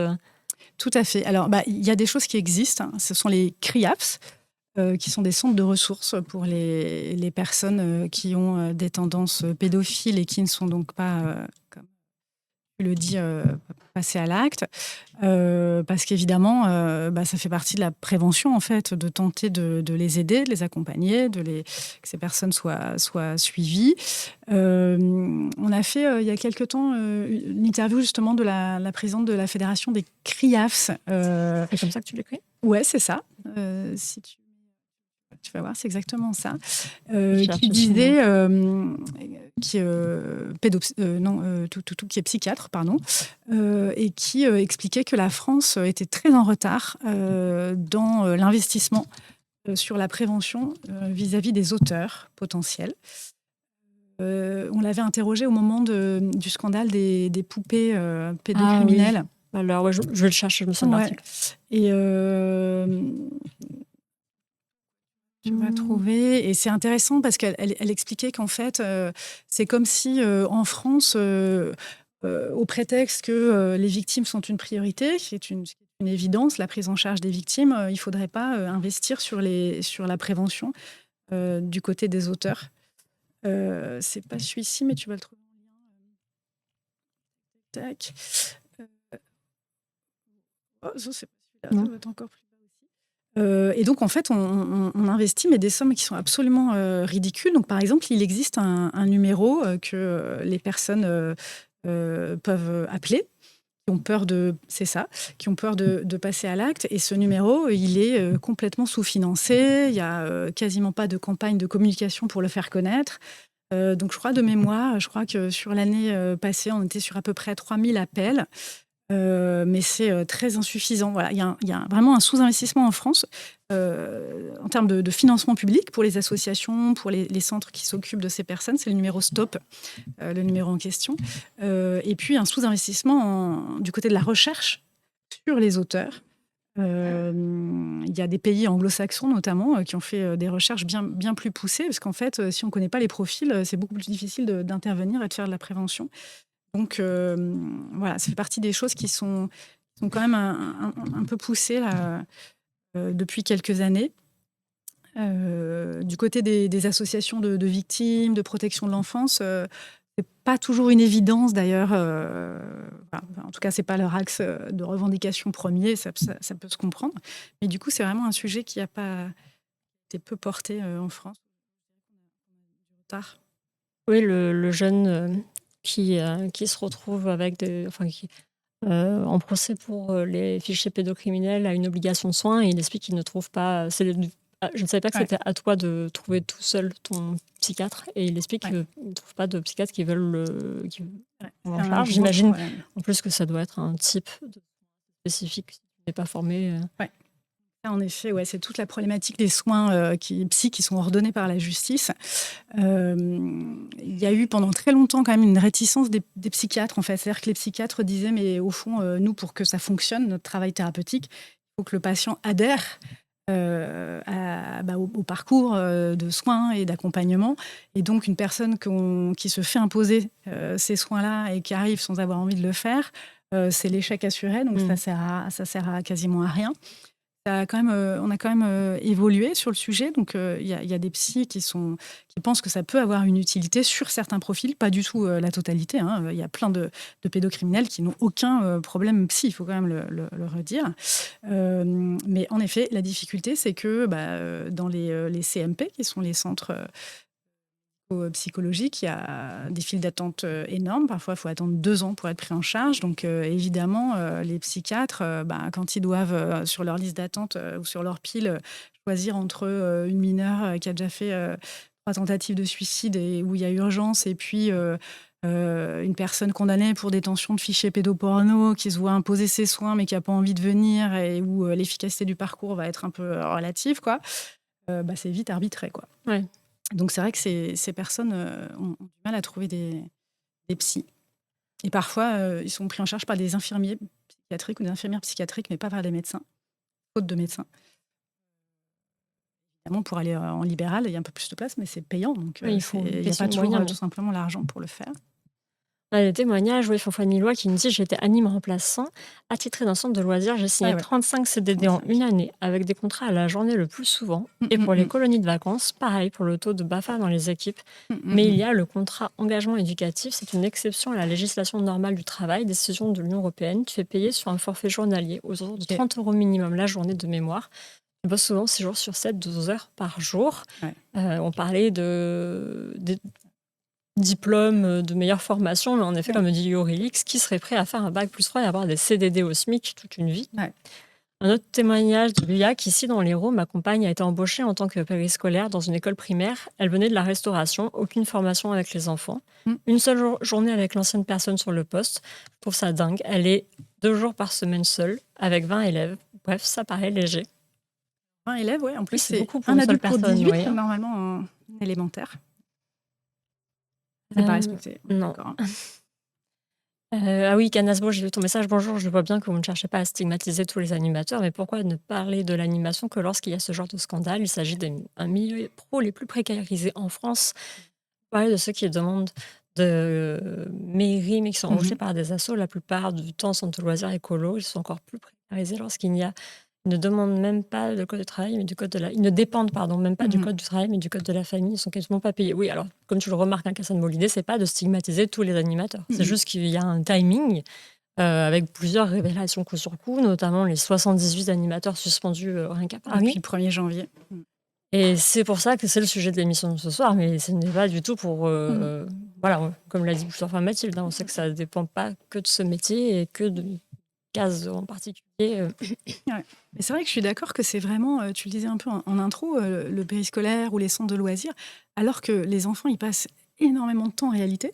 C'est un non-sujet C'est en un fait. sujet, ouais. Et pour plein de familles et pour les politiques publiques, les institutions. C'est complètement négligé, sinon méprisé. Je suis d'accord, il y a un souci. Il faut renforcer l'attractivité du métier. Il faut faire chose à faire. Il y a une question de Nordum Le Groc. Alors, c'est vrai que je ne l'avais pas mis au programme, mais je trouve ça quand même intéressant parce que tu l'as traité. Je me souviens que pour Betavram, la violence était vue par certaines personnes comme méritoire. Un enfant se plaignait à son père de ses vices soi-disant éducatifs. Et son père disait tu feras moins de fautes, par exemple. C'est vrai qu'il y a aussi une tendance que tu as documentée à l'extrême droite et dans les médias d'extrême droite à revenir sur tout ce qui est violence physique, punition corporelle, qui peut légitimer ce genre de comportement. Oui. Message intéressant parce que ça nous permet de dire que c'est vrai qu'on a parlé beaucoup là de violences sexuelles, mais il y a aussi les violences physiques. Les violences physiques, les violences verbales, les humiliations et tout ça, on le sait maintenant, c'est un continuum. Et d'ailleurs, dans les affaires là, qu'on décrit, très souvent, les enfants, ils sont victimes à la fois de violences physiques et de violences sexuelles. C'est rarement ça en silo. Au contraire, c'est un continuum, donc il faut en parler. En effet, les violences éducatives ordinaires, qui sont parfois le fait du périscolaire, mais aussi bien souvent encore des parents, elles sont encore très présentes en France. Il y a d'ailleurs, je crois, dans quelques jours, c'est la Fondation pour l'enfance qui fait une espèce de baromètre annuel avec un sondage sur. On n'aime pas citer les sondages à Mediapart, mais bref, qui montre qu'il y a encore beaucoup de parents qui assument d'utiliser des violences éducatives ordinaires, donc des cris, tirer l'oreille, des gifles, des fessées, etc. Je rappelle que tout ça est parfaitement interdit par le Code pénal et le Code civil depuis la loi de 2019. Et oui, là, je vois que tu as sorti cet entretien qu'on avait fait avec Marion Cuer, qui est spécialiste du sujet, qui a vécu en Suède et qui a vachement intéressant parce que du coup, elle est revenue de Suède avec plein de bonnes idées sur ce qu'il faudrait faire en France, qu'on avait interrogé après avoir révélé que le directeur, le patron de l'information de CNews, Thomas Bauder, avait été en première instance, il a fait appel, condamné pour des violences physiques et des insultes à l'égard de ses enfants. Ouais, c'est frappant parce que c'était en plus au même moment où Morandini s'accrochait à l'antenne après ses condamnations définitives. Et on découvrait que le patron de l'info de CNews avait été lui aussi condamné pour des gifles, notamment des douches froides, etc. Et c'est pas étonnant d'une certaine manière, parce que sur le plateau de CNews, très régulièrement, il y a encore des invités qui viennent défendre les violences éducatives ordinaires. Le droit de correction parentale. Ouais. Alors la Cour de cassation a redit là tout récemment, il y a quelques mois, qu'il n'y avait pas de droit de correction en France. Ça n'existe pas. Et il a fallu que la Cour de cassation vienne le dire, parce qu'il y avait eu une décision d'une cour d'appel, je ne sais plus si c'était à Metz ou à Nancy, qui avait reconnu, qui avait relaxé un policier de mémoire d'ailleurs, qui avait frappé ses enfants au nom d'un soi-disant droit de correction qui n'existe pas. Jalassat nous dit c'est toujours d'actualité. Hier, un prof a giflé un élève avant de subir une rafale en réplique de la part des ados. Et sur les chaînes d'infos, pas que CNews. Le récit, c'est de soutenir le prof qui explique que la gifle donnée à l'élève est un réflexe d'autorité. D'accord. Je crois que j'ai vu cette séquence tourner sur les réseaux sociaux. J'ai pas bien vu enquêter dessus, donc je sais pas quels étaient les tenants et aboutissants. Donc oui, ce contexte explique aussi peut-être le manque d'action de certaines institutions. Et pour revenir sur le fil de l'émission, donc on est sur la parole de ces enfants. Quand elle est enfin entendue, il peut avoir des conséquences. Et même, ça peut donner de l'espoir pour les autres démarches qui sont actuellement en cours devant les tribunaux. Est-ce que tu veux nous parler du procès de Nantes que tu as couvert ? Oui, alors ce procès, il était intéressant. Et alors, le prévenu, le mis en cause, a fait appel. Donc, il va y avoir prochainement le procès en appel. Parce que justement, alors je le dis de façon un peu caricaturale, mais c'était un peu l'anti-outreau d'une certaine manière. C'est-à-dire que c'est un procès une enquête judiciaire qui pouvait sembler très compliquée au départ, puisque c'est un peu un dossier sans preuve d'une certaine manière, ou ce qu'on entend habituellement par le mot preuve, c'est-à-dire que, bon, déjà, le mis en cause ne faisait aucun aveu, alors qu'il y a plein de cas où il y a des aveux. Il n'y avait aucune preuve matérielle au sens n'a pas été retrouvé justement de contenu pédocriminel ou même de films ou de photos qu'il aurait prises de ses agissements. Je dis ça parce que ça peut aussi être le cas, notamment dans une condamnation en 2021 d'un animateur à outreau qui avait filmé. Donc là, il n'y avait rien de tout ça. Il n'y avait pas non plus de constatation physique sur les enfants parce qu'il n'y avait pas eu d'examen juste après les faits. Donc, il faut vraiment que je m'approche. Le plus simple, c'est que tu rapproches ton siège. Comme ça, tu vois, tu te mets plus proche de la table et tu auras moins d'écart. Ouais, tout à fait. Et on était donc sur, comme on le disait tout à l'heure, sur des enfants de maternelle, de 2 maternelles, donc vraiment tout petits. Et donc ça pouvait paraître très mal parti, et ce qui est assez fort dans ce dossier, c'est que on est arrivé à la condamnation pour 12 victimes. 12 sur 13. Voilà, oui, il y a en effet un dossier qui a été écarté par le tribunal. Et ce qui a beaucoup pesé, c'est les expertises psychologiques de ces enfants. ou psychiatriques, puisque ces enfants avaient pour beaucoup des symptômes hyper impressionnants. Donc, de l'eczéma, des troubles alimentaires, des comportements hypersexualisés à l'âge de 3 ou 4 ans. Hein. Les parents racontent des choses assez hallucinantes.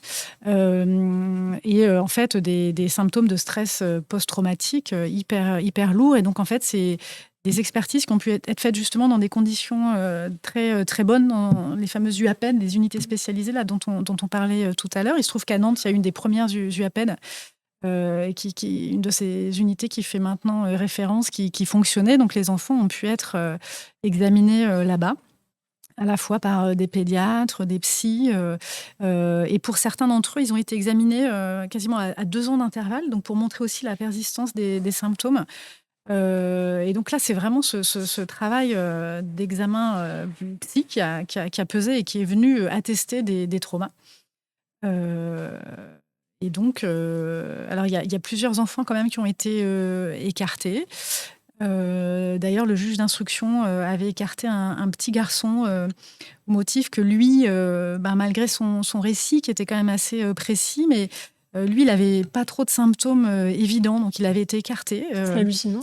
En fait, il n'avait pas l'air assez abîmé mentalement pour être considéré comme une victime. Ouais, c'est en partie ça. Et en fait, il y a eu la famille a fait, et l'avocate Marie Grimaud, un recours devant la chambre de l'instruction, donc à la cour d'appel. Donc la chambre de l'instruction, c'est ces juges qui supervisent, qui contrôlent le travail des juges d'instruction. Et ces juges-là ont rattrapé un peu in extremis ce petit garçon en disant qu'en fait, son récit était parfaitement cohérent avec les récits des autres enfants. Et que, alors il y avait notamment un certain nombre de détails dans le récit qui crédibilisaient ses révélations, notamment sur les ongles de cet animateur qui était décrit aussi par d'autres enfants, etc. Je ne rentre pas dans les détails un peu évidemment très, très glauques, mais voilà, la chambre de l'instruction a dit si, il faut le retenir dans le dossier, et il a été retenu comme victime par le tribunal là, en janvier. Donc c'est vrai que c'est un dossier... on se dit que la justice alors elle a pris le temps de travailler, parce que c'est des faits qui remontent à 2017-2019. Et la condamnation, c'est janvier 2026. Et c'est pas fini puisqu'il y a l'appel. Donc tout ça est très, très long, très fastidieux, très lourd pour les familles, très lourd pour ces enfants. Et oui, voilà, Marie Grimaud qu'on citait, qui disait « La justice vient de donner un signal fort. On peut condamner à partir de la parole de l'enfant, de l'analyse de ses traumatismes. » Voilà. Sans autre preuve que celle-là, mais ça, on peut considérer que c'est des preuves. Voilà. Les enfants avec des symptômes qui correspondent complètement à des violences sexuelles. Oui, notamment une des petites filles qui souffre d'énurésie, donc de fuite urinaire, qui a décroché de l'école et qui s'est vue reconnaître en situation de handicap. Et par rapport à ce que tu expliquais tout à l'heure, son grand frère de 17 ans qui a payé cher par ricochet les agissements du prédateur, c'est lui qui a d'abord été soupçonné d'être l'agresseur quand la maîtresse a repéré le comportement anormalement sexualisé de la petite fille. C'était vraiment une audience très, très éprouvante. Il y a eu un défilé de parents à la barre qui sont venus tous et toutes décrire les symptômes sur des années et des années de leurs enfants. C'était vraiment très, très terrible et très, très touchant. Cette famille-là m'a vraiment marquée parce que, en effet, la maîtresse qui avait quand même repéré des comportements anormaux de cet enfant, en fait, a soupçonné que c'était de l'intrafamilial. Alors c'est vrai, faut le dire, c'est vraiment la grande majorité des violences sexuelles sur les enfants, c'est de l'intrafamilial. Et elle avait soupçonné en fait le grand frère. Et ce qui était hyper touchant au tribunal, c'est que la mère a raconté qu'elle avait soupçonné son propre fils, en fait, dans un premier temps, parce qu'elle était très très loin de penser à un animateur du périscolaire. Et donc, en fait, elle lui a demandé pardon en témoignant à la barre. Il était assis à côté de ses parents. Les parents étaient en pleurs et c'était vraiment très, très, très, très touchant. Et c'est allé très, très loin pour cette famille, puisqu'en fait, il y a eu un signalement. Et donc, cette famille, elle a, outre la douleur de ce qu'avait vécu cette petite fille, elle a dû supporter en fait une enquête sociale. Et il y a un juge des enfants qui a classé le dossier, bien évidemment, mais c'est horrible, puisque pendant des mois, peut-être même ça a duré des années, j'ai plus les dates en tête, je suis désolée, mais la famille était en quelque sorte soupçonnée, avec toujours la peur que l'enfant soit retiré ou qu'il y ait des mesures éducatives à la maison, etc. Enfin, c'est quand même le cas Oui, donc bien sûr, ce jugement, c'est un signal d'espoir, mais il ne faut pas oublier que c'est 7 ans. Et 7 ans qui a pu abîmer encore plus les familles. Ouais. Il y a Toupix qui demande est-ce qu'il y avait beaucoup de journalistes qui ont assisté au procès? Il y avait pas mal de journalistes, oui, quand même, parce que c'était dans la foulée des premières révélations sur le périscolaire à Paris. Donc, en fait, c'est un procès, oui, qui a intéressé. Enfin, je sais qu'il y avait il y avait le Parisien, il y avait Le Monde. Enfin, ça n'a pas été du tout négligé. Il y avait Cache Investigation qui a fait le sujet ensuite fin janvier. Donc, ça a été. Je trouve que pour le coup, ça a été bien couvert et considéré. Dans les autres témoignages de parents qui m'avaient vraiment frappé, il y avait, enfin, sur la question, parce que sujet, la parole de l'enfant, en fait, il y avait le témoignage de parents. Il y a un des deux qui est aveugle et puis l'autre Oui. malvoyant. Et c'était, j'ose à peine dire que c'était beau comme témoignage parce que c'est évidemment pas le bon terme, je ne sais pas comment dire les choses, mais en fait, ce sont des parents qui sont habitués à énormément écouter leur petite fille. Ils racontaient très bien à la barre qu'en fait, ils sont obligés d'avoir une confiance absolue dans la parole de leur petite parce que c'est elle qui va les aider à descendre les marches, à faire attention. Je l'ai retrouvé si tu voulais lire le. Oui, voilà, à la maison, notre fille et nos yeux. Je trouvais que cette phrase extraordinaire, elle nous guide. Si elle ne nous donne pas les bonnes informations, on peut tomber, elle le sait. Et donc, en fait, il y avait comme ça une relation de confiance qui s'était créée entre cette petite et ses parents. Y compris la petite savait que ce qu'elle disait, ça avait un poids et que ça pouvait même avoir un poids décisif, enfin vital pour ses parents. Et donc, il racontait très bien qu'à la seconde où elle a commencé à faire des révélations, ils l'ont cru instantanément parce que elle a en plus elle avait développé un vocabulaire hyper précis pour pouvoir donner à voir à ses parents. Donc, c'est ça, il donnait l'exemple, je crois, le papa, quand elle a mal à la main, elle ne dit pas qu'elle a mal à la main, elle dit qu'elle a mal à l'index, à l'auriculaire, enfin, un âge très petit où les enfants, normalement, n'ont pas ce vocabulaire-là. Et le témoignage, il était très, très impressionnant. Ça documente aussi ce que tu expliquais sur la culpabilité énorme. Donc, cette petite fille, quand elle raconte qu'un grand lui fait un bisou sur la bouche, et donc sa mère la croit tout de suite. La petite fille, elle est en joie, elle dit qu'ils vont se marier, mais que c'est un secret. Et plus tard, elle s'en voudra beaucoup d'avoir déclenché le départ de l'animateur. Voilà, typique. Et oui, et il lui avait dit qu'il allait l'épouser, etc. Évidemment, ils sont très bien à... beaucoup plus simple de manipuler des tout petits de 3-4 ans. Et le secret, toujours secret. Et sur les effets ou trop, l'avocat donc, de cet animateur, c'est vrai qu'il a des expressions qui sont un peu choquantes. Il dénonce un monstre judiciaire, une espèce de blob, une escalade verbale typique de l'enfance. Oui, le blob, ça m'avait vraiment frappé. C'est même pas animalisé, là, on est au-delà de l'animalisation. Oui, lui, il a choisi cet axe de défense. Hein, voilà. Les enfants sont des menteurs, en fait. Les enfants sont des menteurs, vous allez faire outre au bis, donc il y allait vraiment franco.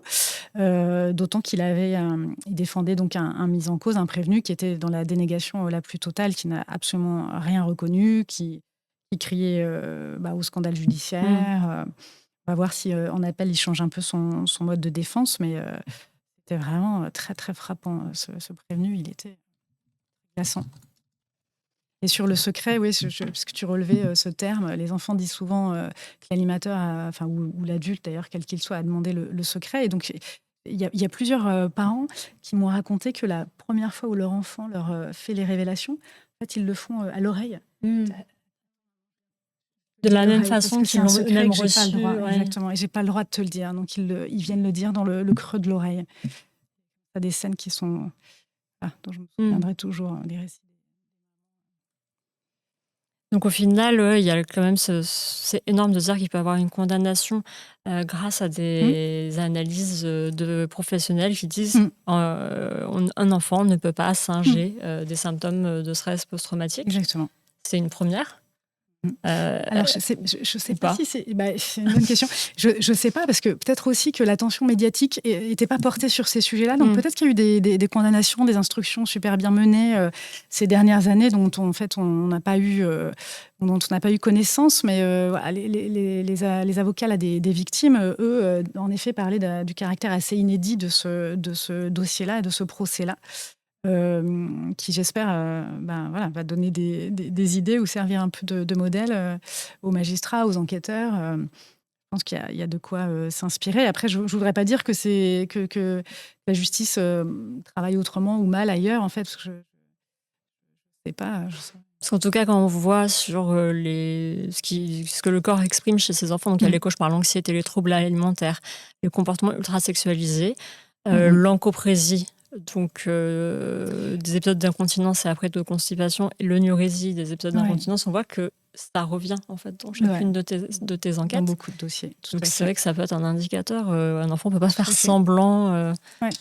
Alors, ce que les psys disent beaucoup aux parents, dans les questions qui sont posées pour essayer c'est que ils demandent si le mal-être de l'enfant correspond à un déménagement, à une séparation des parents. En gros, s'il y a des facteurs extérieurs, s'il y a une rupture à un moment donné qui pourrait expliquer qu'un enfant qui faisait plus pipi au lit refasse pipi au lit, etc. Donc ça, c'est évidemment des questions qui sont posées et des scénarios, des hypothèses qui sont écartées.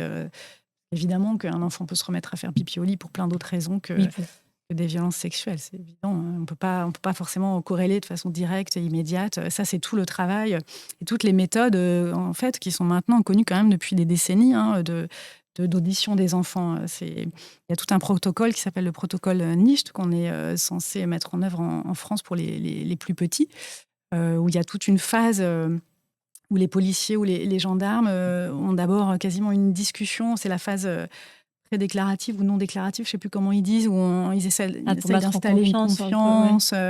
Ils les interrogent sur leurs copains, leurs jeux, etc., avant de passer aux questions les plus ouvertes possibles. Donc, on sait faire quand même maintenant, il y a des protocoles hyper précis. Le problème, c'est que sur les 102, je crois, enquêteurs, enquêtrices de la brigade des mineurs à Paris, par exemple, ils ne sont pas tous formés à ce protocole aujourd'hui. D'ailleurs, j'ai épinglé numéro 119. Oui. Pareil, sur ce numéro 119, donc je suis allée sur le site, numéro qu'on peut appeler quand on est victime ou quand on a l'impression que quelqu'un est en danger. Je vois qu'il y a 45 personnes disent sur le site qui sont dédiées à répondre aux gens au téléphone. C'est vrai que ça paraît très peu comme moyen. C'est une quarantaine, je sais même plus près de 40 que 45 écoutantes. D'ailleurs, c'est surtout des femmes, quasi exclusivement. Oui, c'est très peu, surtout que le gouvernement finance des campagnes de communication pour dire allez-y, appelez, parce que finalement, c'est pas ce qui coûte le plus cher, les campagnes de communication. Donc, on a l'air d'agir pour régler le problème, sauf que derrière, il y a en effet pas les moyens humains suffisants pour tout simplement qu'un écoutant ou une écoutante décroche et traite l'appel. Donc, on a raconté comme ça dans Mediapart le cas terrible de l'infanticide d'une petite fille qui s'appelait Lisa, qui est morte sous les coups de son beau-père essentiellement, mais la mère aussi est mise en examen il y a 2-3 ans. Elle s'appelle Lisa.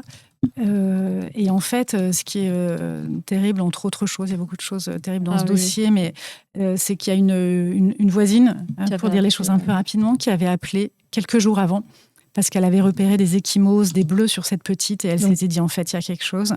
Elle a appelé le 119.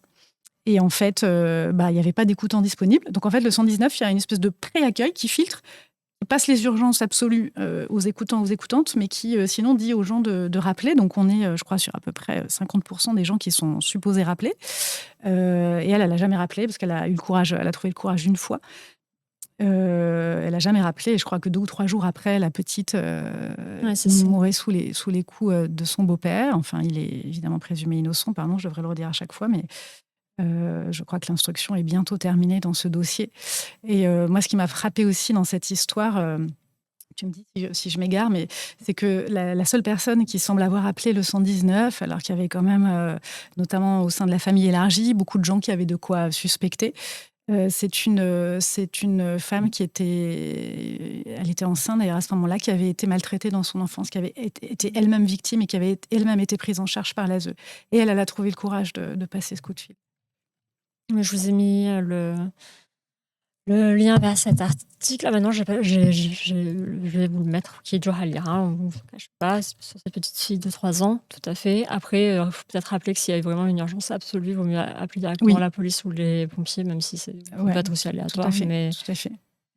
Voilà. C'est d'ailleurs ce que fait le 119. Il renvoie vers le 17 ou quand il y a une urgence absolue.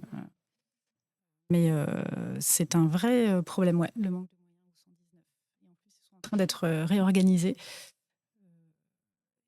Pour avoir moins Inquiétant. de moyens, Ouais, ils sont incités à prendre plus d'appels par heure en moyenne. Je suis en train de regarder, donc, mais, je crois qu'il y a aussi des exigences un peu diminuées sur les qualifications, parce qu'ils avaient beaucoup de mal à recruter. Il y a un problème d'attractivité, en fait, dans tout ce secteur, et des professionnels. Donc, il y a eu un peu une réduction des exigences. ouais, c'est affreux parce que finalement, c'est la personne qui a essayé d'aider qui risque de s'en vouloir tout à fait Jurassic Ah, c'est Child. ce qu'elle dit d'ailleurs dans l'article, qu'elle s'en veut, qu'elle se sent coupable, alors qu'en effet, Elle a fait ce elle a qu'elle. passé le Ouais. coup de fil. Il y avait une question, je remonte un petit peu, toujours sur le procès de Nantes, donc, et sur la défense de cet avocat qui parle Mhm. donc d'espèces de blob de monstres judiciaires, d'escalade verbale typique de l'enfance.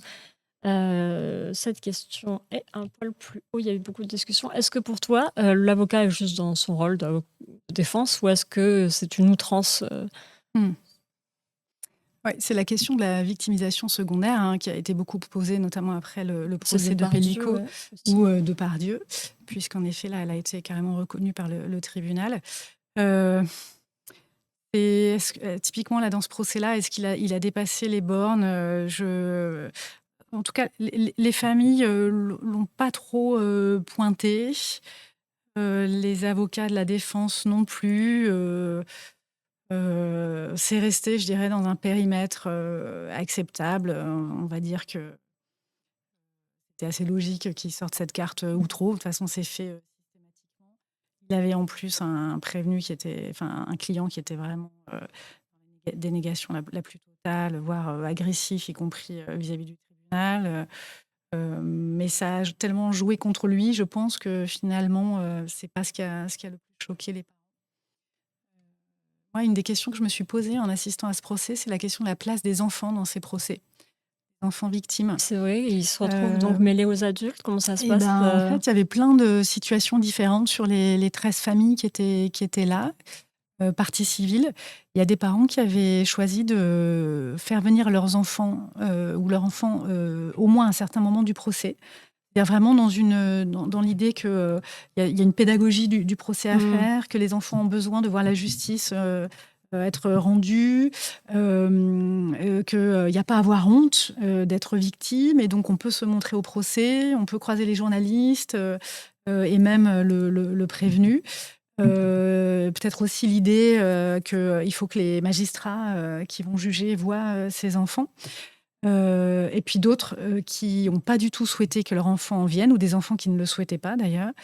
Il y a même le cas d'une maman qui était partie civile qui n'avait pas dit qu'il y avait ce procès, qui considérait que son enfant n'avait aucun souvenir Ah oui. et qui n'avait pas envie quasiment de révéler à son enfant ce qu'elle avait subi, de révéler en plus des années après.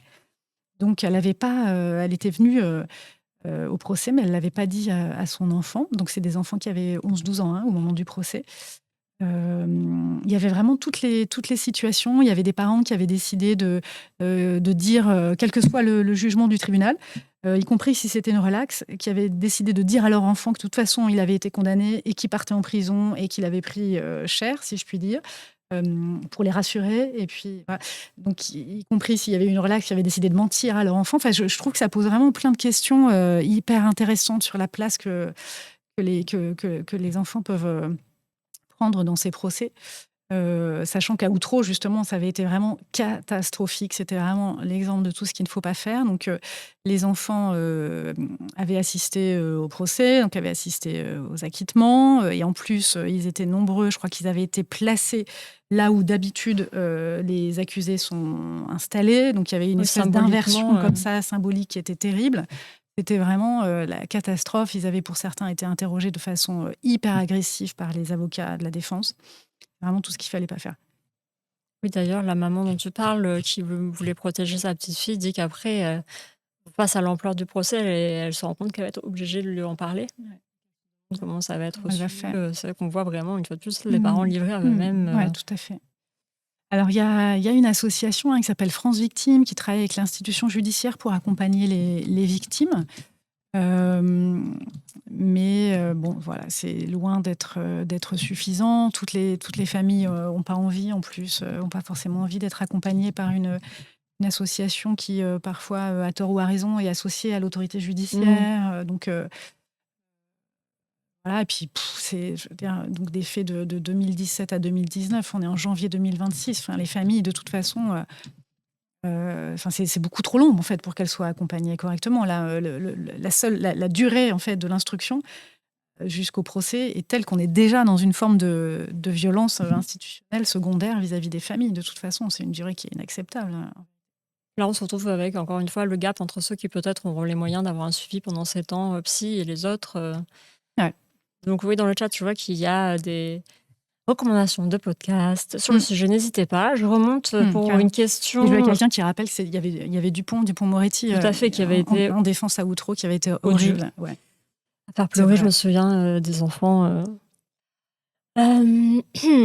Alors, écoute, Tortillastico, je remonte pour poser ta question qui commence en me demandant si c'était une question dérangeante. Bah, pardon pour cette question qui peut choquer. Ouais. Ai-je tort de penser qu'on n'aurait pas dû interdire la vente en ligne des poupées pédopornographiques car ça aurait permis de repérer les personnes attirées par ça, de surveiller leur proximité avec des enfants et éventuellement de les inciter à se faire aider? C'est-à-dire, en gros, faire une sorte de traçage que si tu achètes ce genre de poupée, c'est communiquer à une unité, quelque chose comme ça, pour proposer un suivi. Alors, bon, sauf que la vente, elle est interdite en France de ce type de produit. Ouais. C'est prohibé, donc accepter qu'elle soit mise en ligne et mise en vente pour pouvoir suivre les acheteurs, moi, j'y serais pas favorable. De toute façon, c'est une infraction. Hein, c'est en fait la représentation, c'est considéré comme une représentation pédopornographique, juste la poupée en soi. Mais par contre, tous les acheteurs, là, au moment du scandale, qui ont acheté sur Chine, mais pas seulement, sur Ali, sur d'autres plateformes, ont été tracés. En effet, hein, c'était pas très compliqué. Il suffisait de tracer les paiements. Et donc, il y avait, de mémoire, une vingtaine d'acquéreurs qui avaient été identifiés. C'est le parquet de Paris qui avait mené ce travail-là, puis qui ensuite avait dispatché. Et donc, les procès ont lieu les uns après les autres. Je pense qu'ils n'ont pas tous encore eu lieu, les procès de ces acquéreurs de poupées Chine et autres.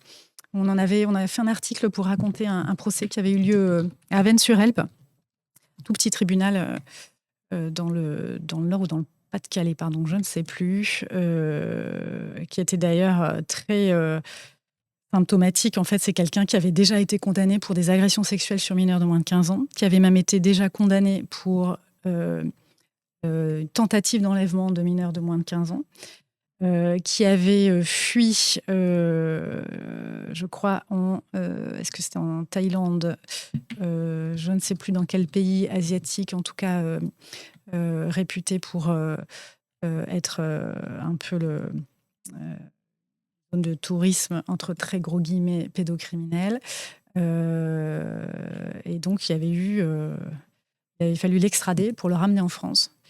Et donc, c'est quelqu'un qui avait fait plusieurs fois de la prison, mais qui en était ressorti et qui, là, depuis son camping, puisqu'il vivait il vit toujours dans un mobil-home, avait en effet acquis comme ça une poupée Chine ou une autre plateforme. Mais c'était vraiment son CV délinquant était très impressionnant. Ah oui. C'est aux Philippines, ah oui, en effet. Philippines, pardon, excusez-moi. Et sa défense sur la commande de la poupée, c'est qu'on lui avait volé son téléphone. Ouais, voilà. Bon, c'était une défense faible. Je crois qu'il a fait appel, donc pareil, présomption d'innocence, mais c'était vraiment... 12 mentions dans plusieurs agressions sexuelles sur mineurs de moins de 15 ans. Ouais. Oui, il y avait un passif. Tout à fait. Ils avaient retrouvé même des messages dans son téléphone où il proposait à une femme philippine de mémoire de l'épouser et ensuite de... Ah oui. On va se mettre ensemble et j'attendrai 1 an ou 2 avant d'avoir une relation avec ta fille. C'était vraiment sur un profil hyper inquiétant. Oui, et puis comme il y a des remarques dans le chat, c'est vrai que c'est toujours de toute façon de moyens de se procurer, même si c'était toujours autorisé, entre guillemets, sachant qu'il risque d'être fliqué, les gens passeraient par un autre moyen détourné.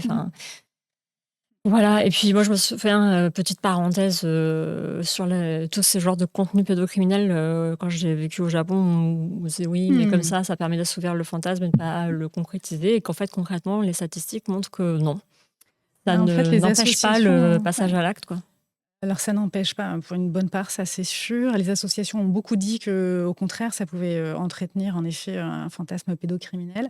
Après, la psychiatre que j'ai interviewée, là, dont on regardait l'interview tout à l'heure, sans aller contre cette idée-là, hein, mais disait d'un strict point de vue scientifique, je ne sais pas répondre à cette question. Précisément parce qu'en France, en tout cas, on manque de données Mmh. sur les profils et les parcours des pédocriminels. Et donc, je ne saurais pas vous dire statistiquement quelle est la part de personnes, typiquement avec ce profil d'acquéreur de poupées, qui ensuite passent à l'acte ou, au contraire, qui serviraient pour Je éviter de passer à cherche, l'acte. parce que je l'ai fermé tout à l'heure. Oui, moi, je m'étais juste basée sur, au Ouais, mais Japon, tu as ce genre de contenu qui est facilement accessible. Statistiquement, ouais. tu regardes. Je sais pas s'ils le consomment ou pas, mais il y a, autant Et il y a des études de dans les pays plaintes et étrangers, tout en fait, hein. que C'est juste voilà. qu'elle disait c'est terrible parce qu'en France, on ne les fait pas, ces enquêtes-là. Je me Il n'y a pas de recherche, recherche sur le sujet, enfin, ou très peu, il j'ai y en a fermé tout très peu. à l'heure le ton ah, est-ce que c'était pas Oui, c'est ça, celui-ci? c'était ça. Il semble découvrir l'ampleur Ouais. des comportements pédocriminels. On avait d'ailleurs une remarque en ce sens dans le chat sur la prévention. Disons que le dispositif STOP, donc qui est un dispositif mis en place pour éviter de passer, à C'est ça. l'acte. Ce dispositif reste largement dans l'ombre médiatique. Ça en dit long sur la culture des VSS sur les enfants. En fait, on devrait avoir une visibilité, même pas large, mais quand même quelques spots Mmh. à la télé, et cetera. Là, ça veut dire que la personne doit chercher l'info. Mmh. Ça n'aide pas les autres à prendre conscience de l'importance du sujet, et c'est seulement, du coup, pour des personnes qui sont à la fois concernées et très volontaires. Tout à Tout à fait. fait. C'est de cette ligne-là, stop là. Mmh, Tout à fait. exactement. C'est vrai que ça serait encore, le plus, simple, ça serait d'éviter, enfin, d'aider les gens qui ont conscience que ce qu'ils Ouais, veulent faire, c'est mal, et qui veulent s'en empêcher, quoi. tout à fait. Bah, de toute façon, la prévention, c'est quand même l'axe majeur à développer parce que de toute façon, la justice criminelle est tellement embolisée que la réponse pénale, de toute façon, vient pas avant des années quand elle arrive. Donc, il faut travailler la prévention et vis-à-vis des personnes qui ont des troubles pédophiliques, mais plus globalement, voilà, vis-à-vis en particulier des garçons, sur la question du masculinisme, du consentement. Enfin, voilà, la prévention, c'est vraiment l'axe principal. À mon avis, bien plus que la question des soins psy des auteurs une fois qu'ils sont condamnés ou de la prison, hein. On Ouais, peut sortir les gens de la société pendant un certain nombre d'années, mais de toute façon, c'est quasi jamais à vie. Donc, tout à fait. Je remonte un peu le chat. Est-ce qu'il y a eu des questions, ou des le problème de moyens, c'est bah vrai que ouais. si tu vas à la police, à la psychiatrie, médecine en général, voire parfois les pompiers, ce n'est pas dénué de violence viriliste, un esprit de caserne, Mm. esprit carabin, c'est compliqué, en effet. C'est vrai que c'est aussi quelque chose que tu documentes sur, des fois, la difficulté à juste pouvoir porter Mm. plainte, Tout à fait. être pris au sérieux. Ouais. Ah, il y a Mélanie66 qui nous dit, pour le numéro vert 119: «C'est tellement le minimum du minimum. Je me souviens que pendant mes études d'infirmière, l'appel pour Ah ouais, violences sexuelles arrivait aux urgences pédiatriques». ok. Je sais pas quand le 119 a été créé, mais ouais, ok. Ouais. Et d'ailleurs, au 119, là, ils avaient créé une ligne spécifique à une bonne année sur l'exploitation sexuelle des mineurs, parce que c'est un phénomène qui explose aussi. Donc là aussi, le gouvernement a beaucoup communiqué sur l'ouverture de cette ligne Celui-ci? d'écoute spécifique. C'est ça. Mmh. Attends, ouais, ça doit être ça. Et en fait, j'ai découvert récemment que ça avait été fermé. Alors ça, Ah, ils n'ont pas communiqué trop sur le d'accord. sujet. Mais c'est terminé. Ça a rebasculé sur le numéro classique du 119. Alors même qu'on sait que l'exploitation sexuelle des mineurs, là, c'est vraiment ça explose. Et pas que des jeunes filles prises en charge par l'ASE, d'ailleurs. On en parle beaucoup, mais c'est bien au-delà. Il y avait une question au tout début du chat, je me souviens plus de ton pseudo, mais je me souviens de ta question, et c'était: comment la société civile, puisque on est tous toutes concernées, on a tous des enfants, de près ou de loin dans notre entourage, comment la société civile peut s'emparer de ce sujet, puisqu'on voit que côté institutionnel, c'est très, très long et qu'il y Mm. a encore beaucoup de réticences? Qu'est-ce Voilà. Des violences sur les enfants. Mm. Ouais. Oh, je sais pas, j'ai pas la bonne réponse. Je sais pas, moi, depuis ma place de journaliste, je m'efforce de documenter ces violences-là. D'ailleurs, il faut quand même redire que les violences là, on parle du périscolaire, mais les violences dans les institutions, elles sont minoritaires. Hein, vraiment, l'immense majorité, c'est l'intrafamilial. Et donc, faut reparler de l'inceste. Il y a un livre là, un roman qui est sorti là ces derniers jours, qui est très intéressant de ce point de vue-là, qui s'appelle Clément, de Romain Lemire.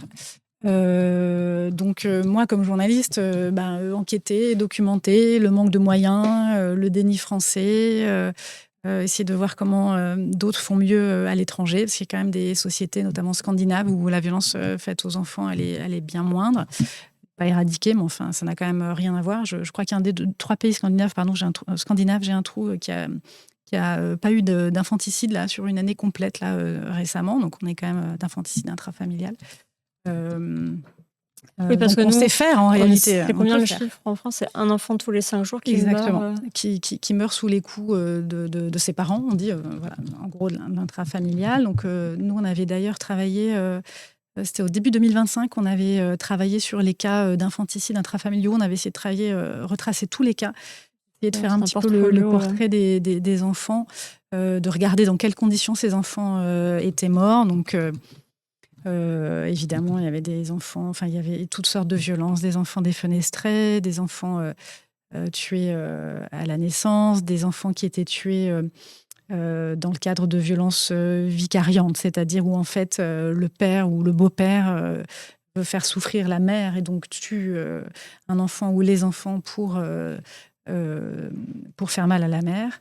C'est un phénomène dont on parle de plus en plus, hein, qui est très, très identifié. Voilà, c'était cette enquête-là, et très prise en compte, notamment en Espagne, où la notion est même rentrée en fait dans le code pénal. Voilà, 46 infanticides qui nous regardent. Donc, on avait essayé à chaque fois de retrouver le prénom des enfants, qui n'est pas toujours indiqué dans la presse. On avait travaillé avec le collectif enfantiste et Marie-Albert, qui tenait une recension, une consoeur sur les réseaux sociaux. Et c'est un travail qui a été fait toutes ces dernières années pour les féminicides. Hein. Plein de médias l'ont fait, mais qui n'avait pas encore été fait pour les infanticides. On avait tenu à le faire. On n'avait pas toujours les informations. Mais voilà, on avait toujours l'âge à peu près, mais pas toujours le prénom, tu vois. C'est-à-dire que personne ne réclame en fait le corps d'un... c'est pas forcément ça, mais c'est que la presse locale ne fait pas forcément état du prénom ou des conditions de vie de cet enfant. Donc nous, on avait contacté chacun des parquets concernés pour récolter le maximum d'informations. Mais ils n'avaient pas toujours communiqué, ce qui d'ailleurs en soi est assez... parlant aussi, parce que je pense que typiquement aujourd'hui sur les féminicides, ils se sentent un peu obligés de répondre. Moi, il y avait plein de parquets qui ne m'avaient jamais répondu sur les cas que je leur soumettais. Donc évidemment des bébés secoués, voilà, il y avait des blessures par balle, des noyades, il y avait privation de soins, donc ça peut parfois être des négligences si terribles que les enfants meurent. Ouais, c'est vrai qu'il y a des auteurs. La violence habituelle, c'est affreux. Ouais, c'est-à-dire que là, c'est la régularité des violences qui amène au décès. Il y avait une petite majorité d'auteurs qui étaient des hommes, mais quand même, je dois dire aussi des femmes. Mm. Alors, il y a les nounous, mais même des mères aussi, hein, quand même. Notamment dans les cas, oui, de secoués, des mères qui jettent leur enfant de la naissance. Et puis il y avait, je me souviens de cet article aussi, que on continue de trouver des excuses aux adultes, tout à fait. Ouais. Pour minimiser. Ouais. C'est vrai que quand on parle d'un féminicide, on ne dit pas que plus souvent la femme est tuée, il aimait les enfants aussi. Ouais. C'est beaucoup moins visibilisé. Et d'ailleurs, ce travail-là, je ne crois pas qu'il ait été fait par d'autres médias depuis. Il a été cité dans un rapport qui avait été confié à des magistrats sur les violences intrafamiliales. En fait, comme il n'y a pas de stats, en fait, il cite cette enquête de Mediapart dans leur rapport qui s'appelait AVIF, VIF comme violence intrafamiliale. On a un message de Jalassat sans dire ma profession ici. La température dans les établissements enfance, petite enfance est en partie de ce que traversent les chefs d'établissement. Mhm. On a passé ces dernières années à lutter contre des stéréotypes de genre dans les métiers de l'enfance, petite enfance. Aujourd'hui, dans nos groupes d'analyse de pratique, cet aspect est remis en cause, même par des professionnels convaincus qui avaient milité pour ça. Beaucoup se demandent si la première prévention ne consiste pas à écarter d'emblée les hommes. C'est une bonne question, je Ouais. trouve. C'est une question que moi, non seulement je me pose, donc là on parle en effet vraiment de petite enfance, Oui, il ne oui. s'agit pas d'écarter les enseignants, par exemple, d'élémentaire, mais c'est vrai que c'est une question que je me pose, qu'un certain nombre de collectifs de parents se posent, y compris un certain nombre y compris de hauts fonctionnaires qui réfléchissent sur ces sujets se posent. Tout simplement parce qu'il y a une réalité statistique qui est que ces violences-là sont essentiellement d'abord le fait d'hommes. Ils rejoignent tout un continuum de violences patriarcales. Donc, moi, je trouve que cette question, elle est légitime, mais évidemment, ça a un côté discriminatoire qui serait difficile d'assumer. Concrètement, quand même, dans un certain nombre d'écoles qui ont été touchées par des scandales, des dénonciations ces derniers temps, il se trouve que c'est des équipes, c'est parfois des équipes exclusivement féminines qui ont été reconstituées. Parce que ça a rassuré les parents. Il faut dire aussi, parce que c'est compliqué pour des animateurs ou tout professionnel de se retrouver dans une situation ou dans une école où il y a un traumatisme comme celui-là, parce qu'il y a une suspicion évidemment qui est décuplée. Donc ça devient très difficile en tant qu'homme de travailler dans certains collectifs. Donc même, y compris pour les protéger d'une certaine manière, ça peut être une réflexion pas inintéressante, moi je trouve, en tout cas pour les toutes premières années. Peut-être je dis une horreur et voilà, je sais pas comment ça réagit. Mais... écoute, il y a un témoignage de Moki qui dit ça serait injuste, je ne pourrais plus travailler si c'était le cas, et en tout cas, enfin, plus travailler dans ce que j'aime. Et Yorolix qui dit je trouve ça complètement nul, la solution doit être plus profonde. En effet, il faut espérer qu'on trouvera des solutions plus profondes, c'est plus voilà, de long terme. C'est un peu un pragmatisme dans l'urgence, un principe de précaution qui, à mon avis, peut être interrogé quand même. Un juge, il n'est jamais tout seul avec des enfants, ça n'existe pas. Oui. Je vous mets le lien de cette reco du chat, le berceau des dominations, anthropologie de l'inceste de Dorothée. Si. Oui, tout à fait, c'est discriminant, c'est ce que dit Mathilde, en fait. Entre principe de précaution et protection avant tout des enfants et discrimination, c'est compliqué pour les hommes, notamment le passage aux toilettes pour les petits. Puis, ouais. D'où cette revendication de certains syndicats de dire pour ces gestes-là, l'hygiène, l'échange sur les tout-petits, il faut en tout cas des métiers spécialisés, des recrutements et des postes spécialisés ou sur lesquels on imagine en effet que surtout des femmes qui seraient recrutées. Mais c'est une question, et je m'autorise à me la poser parce que des personnes qui connaissent très bien ces sujets, des hauts fonctionnaires, se la posent en fait. Vraiment sur une forme très pragmatique, mais en fait, ce ne serait pas une solution, certes pas idéale, mais... Oui, c'est vrai qu'à la maternelle, en tout cas à mon époque, on ne t'apprend pas à avoir une certaine forme d'intimité. Moi, je faisais partie de ces enfants qui ne voulaient pas aller aux toilettes parce que c'était ouvert la claire-voie et que du coup, forcément, ça déjà, tu comprends que ton corps, il est un peu à dispo. C'est OK si tout le monde te voit, aussi des adultes par là. Il y a même dans les écoles parisiennes, encore dans quelques écoles parisiennes, des toilettes pour adultes qui sont en fait mélangées aux toilettes pour enfants. J'avais ça paraît assez hallucinant. Et donc là, dans son plan, Emmanuel Grégoire, il a annoncé 10 millions d'euros pour des travaux sur le bâti et sur les toilettes, notamment parce qu'il y a des soucis énormes comme ça.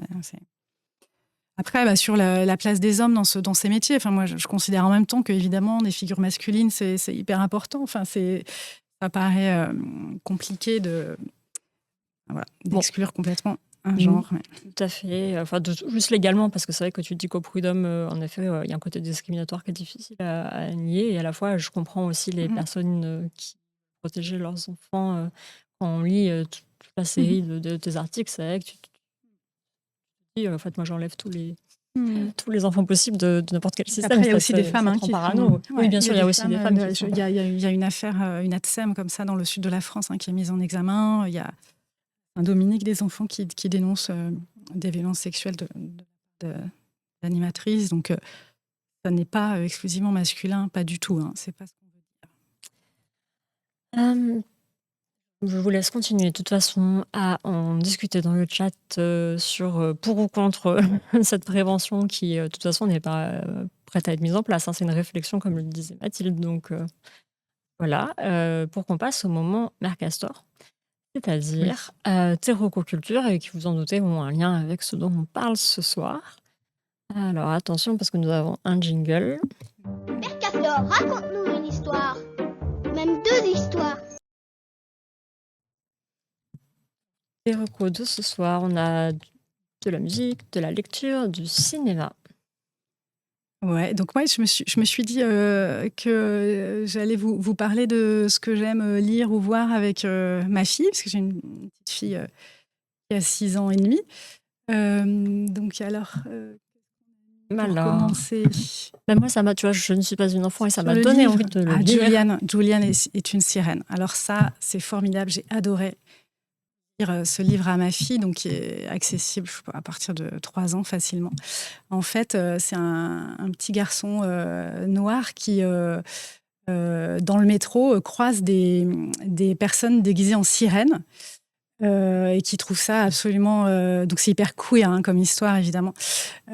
Qui trouve ça complètement fascinant et qui est accompagné de sa mamita, sa mamie. Et en rentrant chez sa grand-mère, il a envie de se déguiser. Donc il met des paillettes, il attrape un rideau, on le voit là sur la couverture, pour se déguiser. Il met des plumes, etc. Et en fait, ils rejoignent ensemble avec sa grand-mère. En plus, j'aime bien ce truc intergénérationnel. Elle est géniale aussi, la mamita. En fait, un défilé qui chacun y met un peu ce qu'on veut. Donc, c'est une gigantesque Pride. Et en fait, c'est la mermaid, comme sirène en anglais, parade. Ça existe, c'est à Coney Island, à New York. C'est un défilé qui a lieu tous les ans, donc qui est hyper queer, où chacune vient comme il veut, mais si possible déguisé en sirène. C'est génial et c'est très joliment dessiné. C'est réfléchir sur le genre, s'autoriser à être ce qu'on a envie d'être, à se maquiller, à se déguiser. C'est le premier livre de Jessica Love qui en a fait un deuxième, Julian au mariage, qui est sur le mariage de deux femmes, qui est très beau aussi, mais vraiment celui-ci sur Julian est une sirène. Voilà. Vous avez les liens, bien sûr, dans le chat. Hein, on vous les montre au fur et à mesure, mais si ça vous intéresse... Celui-là aussi m'a donné envie. Ah ouais, j'avais parlé de Claude Ponty. Alors, en plus, on va bientôt publier un entretien avec Claude Ponty, qui est vraiment un auteur, un illustrateur jeunesse extraordinaire. Mais ça, je pense que vous connaissez parce que il a fait lire des générations d'enfants. Donc moi, j'avais pris le catalogue de parents parce que c'est assez génial. Celui-là, c'est peut-être pas le plus connu. Il est très grand en plus, c'est un gros volume comme ça. Et en fait, les enfants qui veulent se débarrasser de leurs parents peuvent commander sur le catalogue d'autres parents. Donc des parents complètement délirants. Il y a ceux qui piquent, il y a ceux qui ressemblent à des baobabs. Il y a ceux qui sont 12 en fait c'est 12 parents d'un coup. Enfin voilà, on commande son parent, c'est pour se débarrasser de... Ouais, voilà. Alors les parents, en plus, il y a ce vocabulaire de Claude Ponty qui est toujours génial. Il invente des mots, il fusionne des mots, c'est toujours hyper imaginatif. Donc les parents d'égout, les bavants, les bavardissants. Enfin, franchement, c'est génial. Et à la fin, on peut découper la page et puis cocher ce qu'on veut et puis l'envoyer par la poste pour la changer commande. De parents. J'adore. C'est important de savoir que les parents d'origine sont soignés, entretenus et rendus en état. Ouais, dès que vous êtes lassé des nouveaux parents. Voilà. Et Claude Ponty, on a fait son entretien avec Lénaïque Bredou. On va bientôt le publier parce qu'il ressort un roman qu'il avait écrit dans les années 90, qui était un roman en fait autobiographique, où il raconte sa jeunesse. Lui-même a été victime d'inceste, de violences physiques, d'humiliation à l'école. C'est un auteur qui a toujours, de façon hyper fine, pris en considération ces sujets-là. Et moi, je trouve ces livres toujours très libérateurs, très exaltants. Enfin, c'est génial. C'est une reco musique, mais nous n'avons pas le droit de la passer. Sinon, Ah ouais. nous allons être striké, mais tu peux la chanter. Ah là là. Donc Suzanne, c'est viril. Bah oui, viril avec un E. Donc pareil, c'est ce que ma fille écoute en ce moment, voilà, à fond. C'est une chanson sur ne pas se laisser enfermer dans le genre. Donc voilà, on a le droit d'être viril, on a le droit de se bagarrer, on a le droit d'être forte comme une fille, on a le droit, enfin voilà, on a tous les droits quand on est une fille. On a le droit de faire des affaires, on a le droit d'être le boss, on a le droit de pas entrer dans des cases, de dessiner sa propre case. J'ai plus les paroles exactement, mais enfin c'est vraiment pour les enfants, c'est les petites filles en particulier. C'est là aussi hyper libérateur parce que quand même, moi je constate que dans les cours de récré, c'est encore terrible, quoi. Les normes de genre qui s'imposent en particulier aux petites filles, c'est vrai qu'elles s'imposent aussi d'une autre manière aux garçons. Mais voilà, moi, dans l'école de ma fille, c'est quand même encore beaucoup les garçons entre eux, les filles entre elles. C'est compliqué, je trouve, comme parent, de lutter contre ces normes-là. On a beau essayer, c'est quand même tout le poids voilà, de siècles de domination patriarcale qui s'abattent sur nos enfants. Peu importe les valeurs qu'il y a chez toi, il y a bien un moment où ton enfant il sort et il est confronté à ça. Ouais. Et les professionnels à l'école ont beau essayer d'aller contre ça, de mettre des choses en place, c'est difficile. Voilà, donc des chansons comme ça fait vachement de bien. Ensuite, on passe au cinéma. Alors, déjà, une rétro, plutôt. Et là, je l'ai pas encore emmené ma fille, mais c'est l'expo. Il y a une petite expo sur Marilyn parce que ça doit être du coup les 100 ans de sa naissance, je pense. Donc moi, je suis une grande fan et en particulier, c'était hier soir, mais ça doit repasser, je pense. Et puis c'est hyper parisien, du coup, je suis désolée, mais vous le trouvez sur plein de sites. Certains l'aiment chaud. Pareil que j'ai Arte, je crois, à voir. Que j'ai pour le coup très très envie de montrer à ma fille parce que alors là aussi en termes d'explosion des normes de genre, c'est complètement génial. Donc c'est un film, certains l'aiment chaud, ça doit être la fin des années 50. 59 précisément. 59, voilà.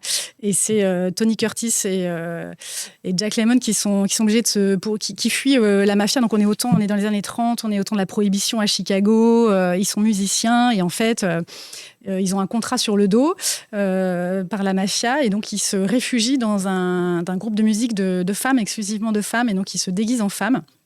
Et alors après, il y a plein de quiproquos complètement géniaux et cette réplique finale qui est hyper connue, mais qui est personne n'est parfait parce qu'en fait, il y a un des deux musiciens qui a séduit un milliardaire et qui dévoile à ce milliardaire au dernier moment mais en fait, il est un homme et le milliardaire lui répond mais personne n'est parfait. Voilà, c'est génial, c'était un film très queer aussi, voilà, sur l'attirance au-delà du genre. Ouais. Et qui a été un peu un jalon, en effet, dans le cinéma queer, qui m'a marqué. Et puis, Marilyn est extraordinaire.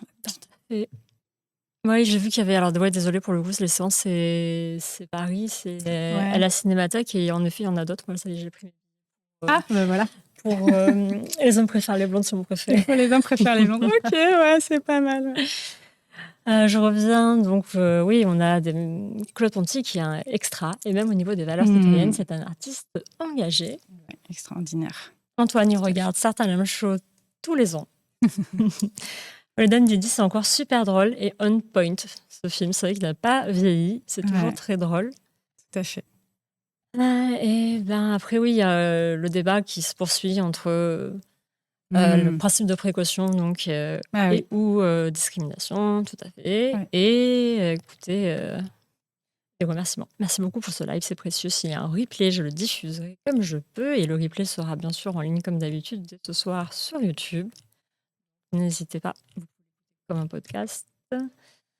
Et puis, pour peut-être clore le débat que vous avez dans le chat sur le cas de cette influenceuse qui a dit que c'était Dieu qui lui demandait de maltraiter ses enfants.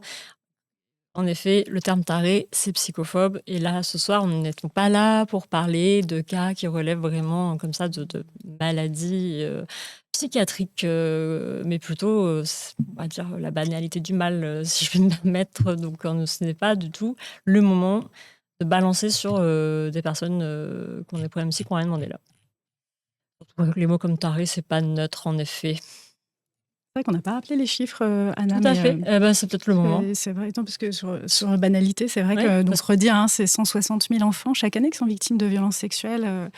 Et donc, en gros, on est à plus de 5 millions d'adultes qui ont été victimes durant leur enfance. Et puis aussi, tu as dit le chiffre sur les infanticides, un mort tous les 5 enfant jours. tous les 5 jours qui Voilà. meurt. Parce que c'est vraiment, à chaque fois, je repense à ce discours d'Adèle, ça serait plus simple de se dire qu'en effet, il y a une personne qui a des problèmes mentaux très très graves et qui t'attend tapis dans l'ombre. Malheureusement, c'est pas ça. la réalité. Mais ouais. Donc, redis le 119, tu l'as déjà dit Ouais, plusieurs fois. je l'ai dit le 119, il est épinglé normalement en haut du chat. Super. Et en effet, si vous êtes témoin ou vous-même victime, c'est je crois jusqu'à moins de 21 ans pour les victimes de violences. Si c'est urgence absolue, c'est la police, c'est les pompiers. Voilà. Donc, n'hésitez pas. Il y a aussi un chat, je crois, maintenant sur le 119. Je ne sais pas ce qu'il vaut. En tout cas, courage à tout le monde. Là, on se serre les coudes dans ces temps difficiles. Appli Petit Bonbon et Camomille. Merci Nordum Le Groc pour cette reco. Je vous dis bonne soirée et je lance.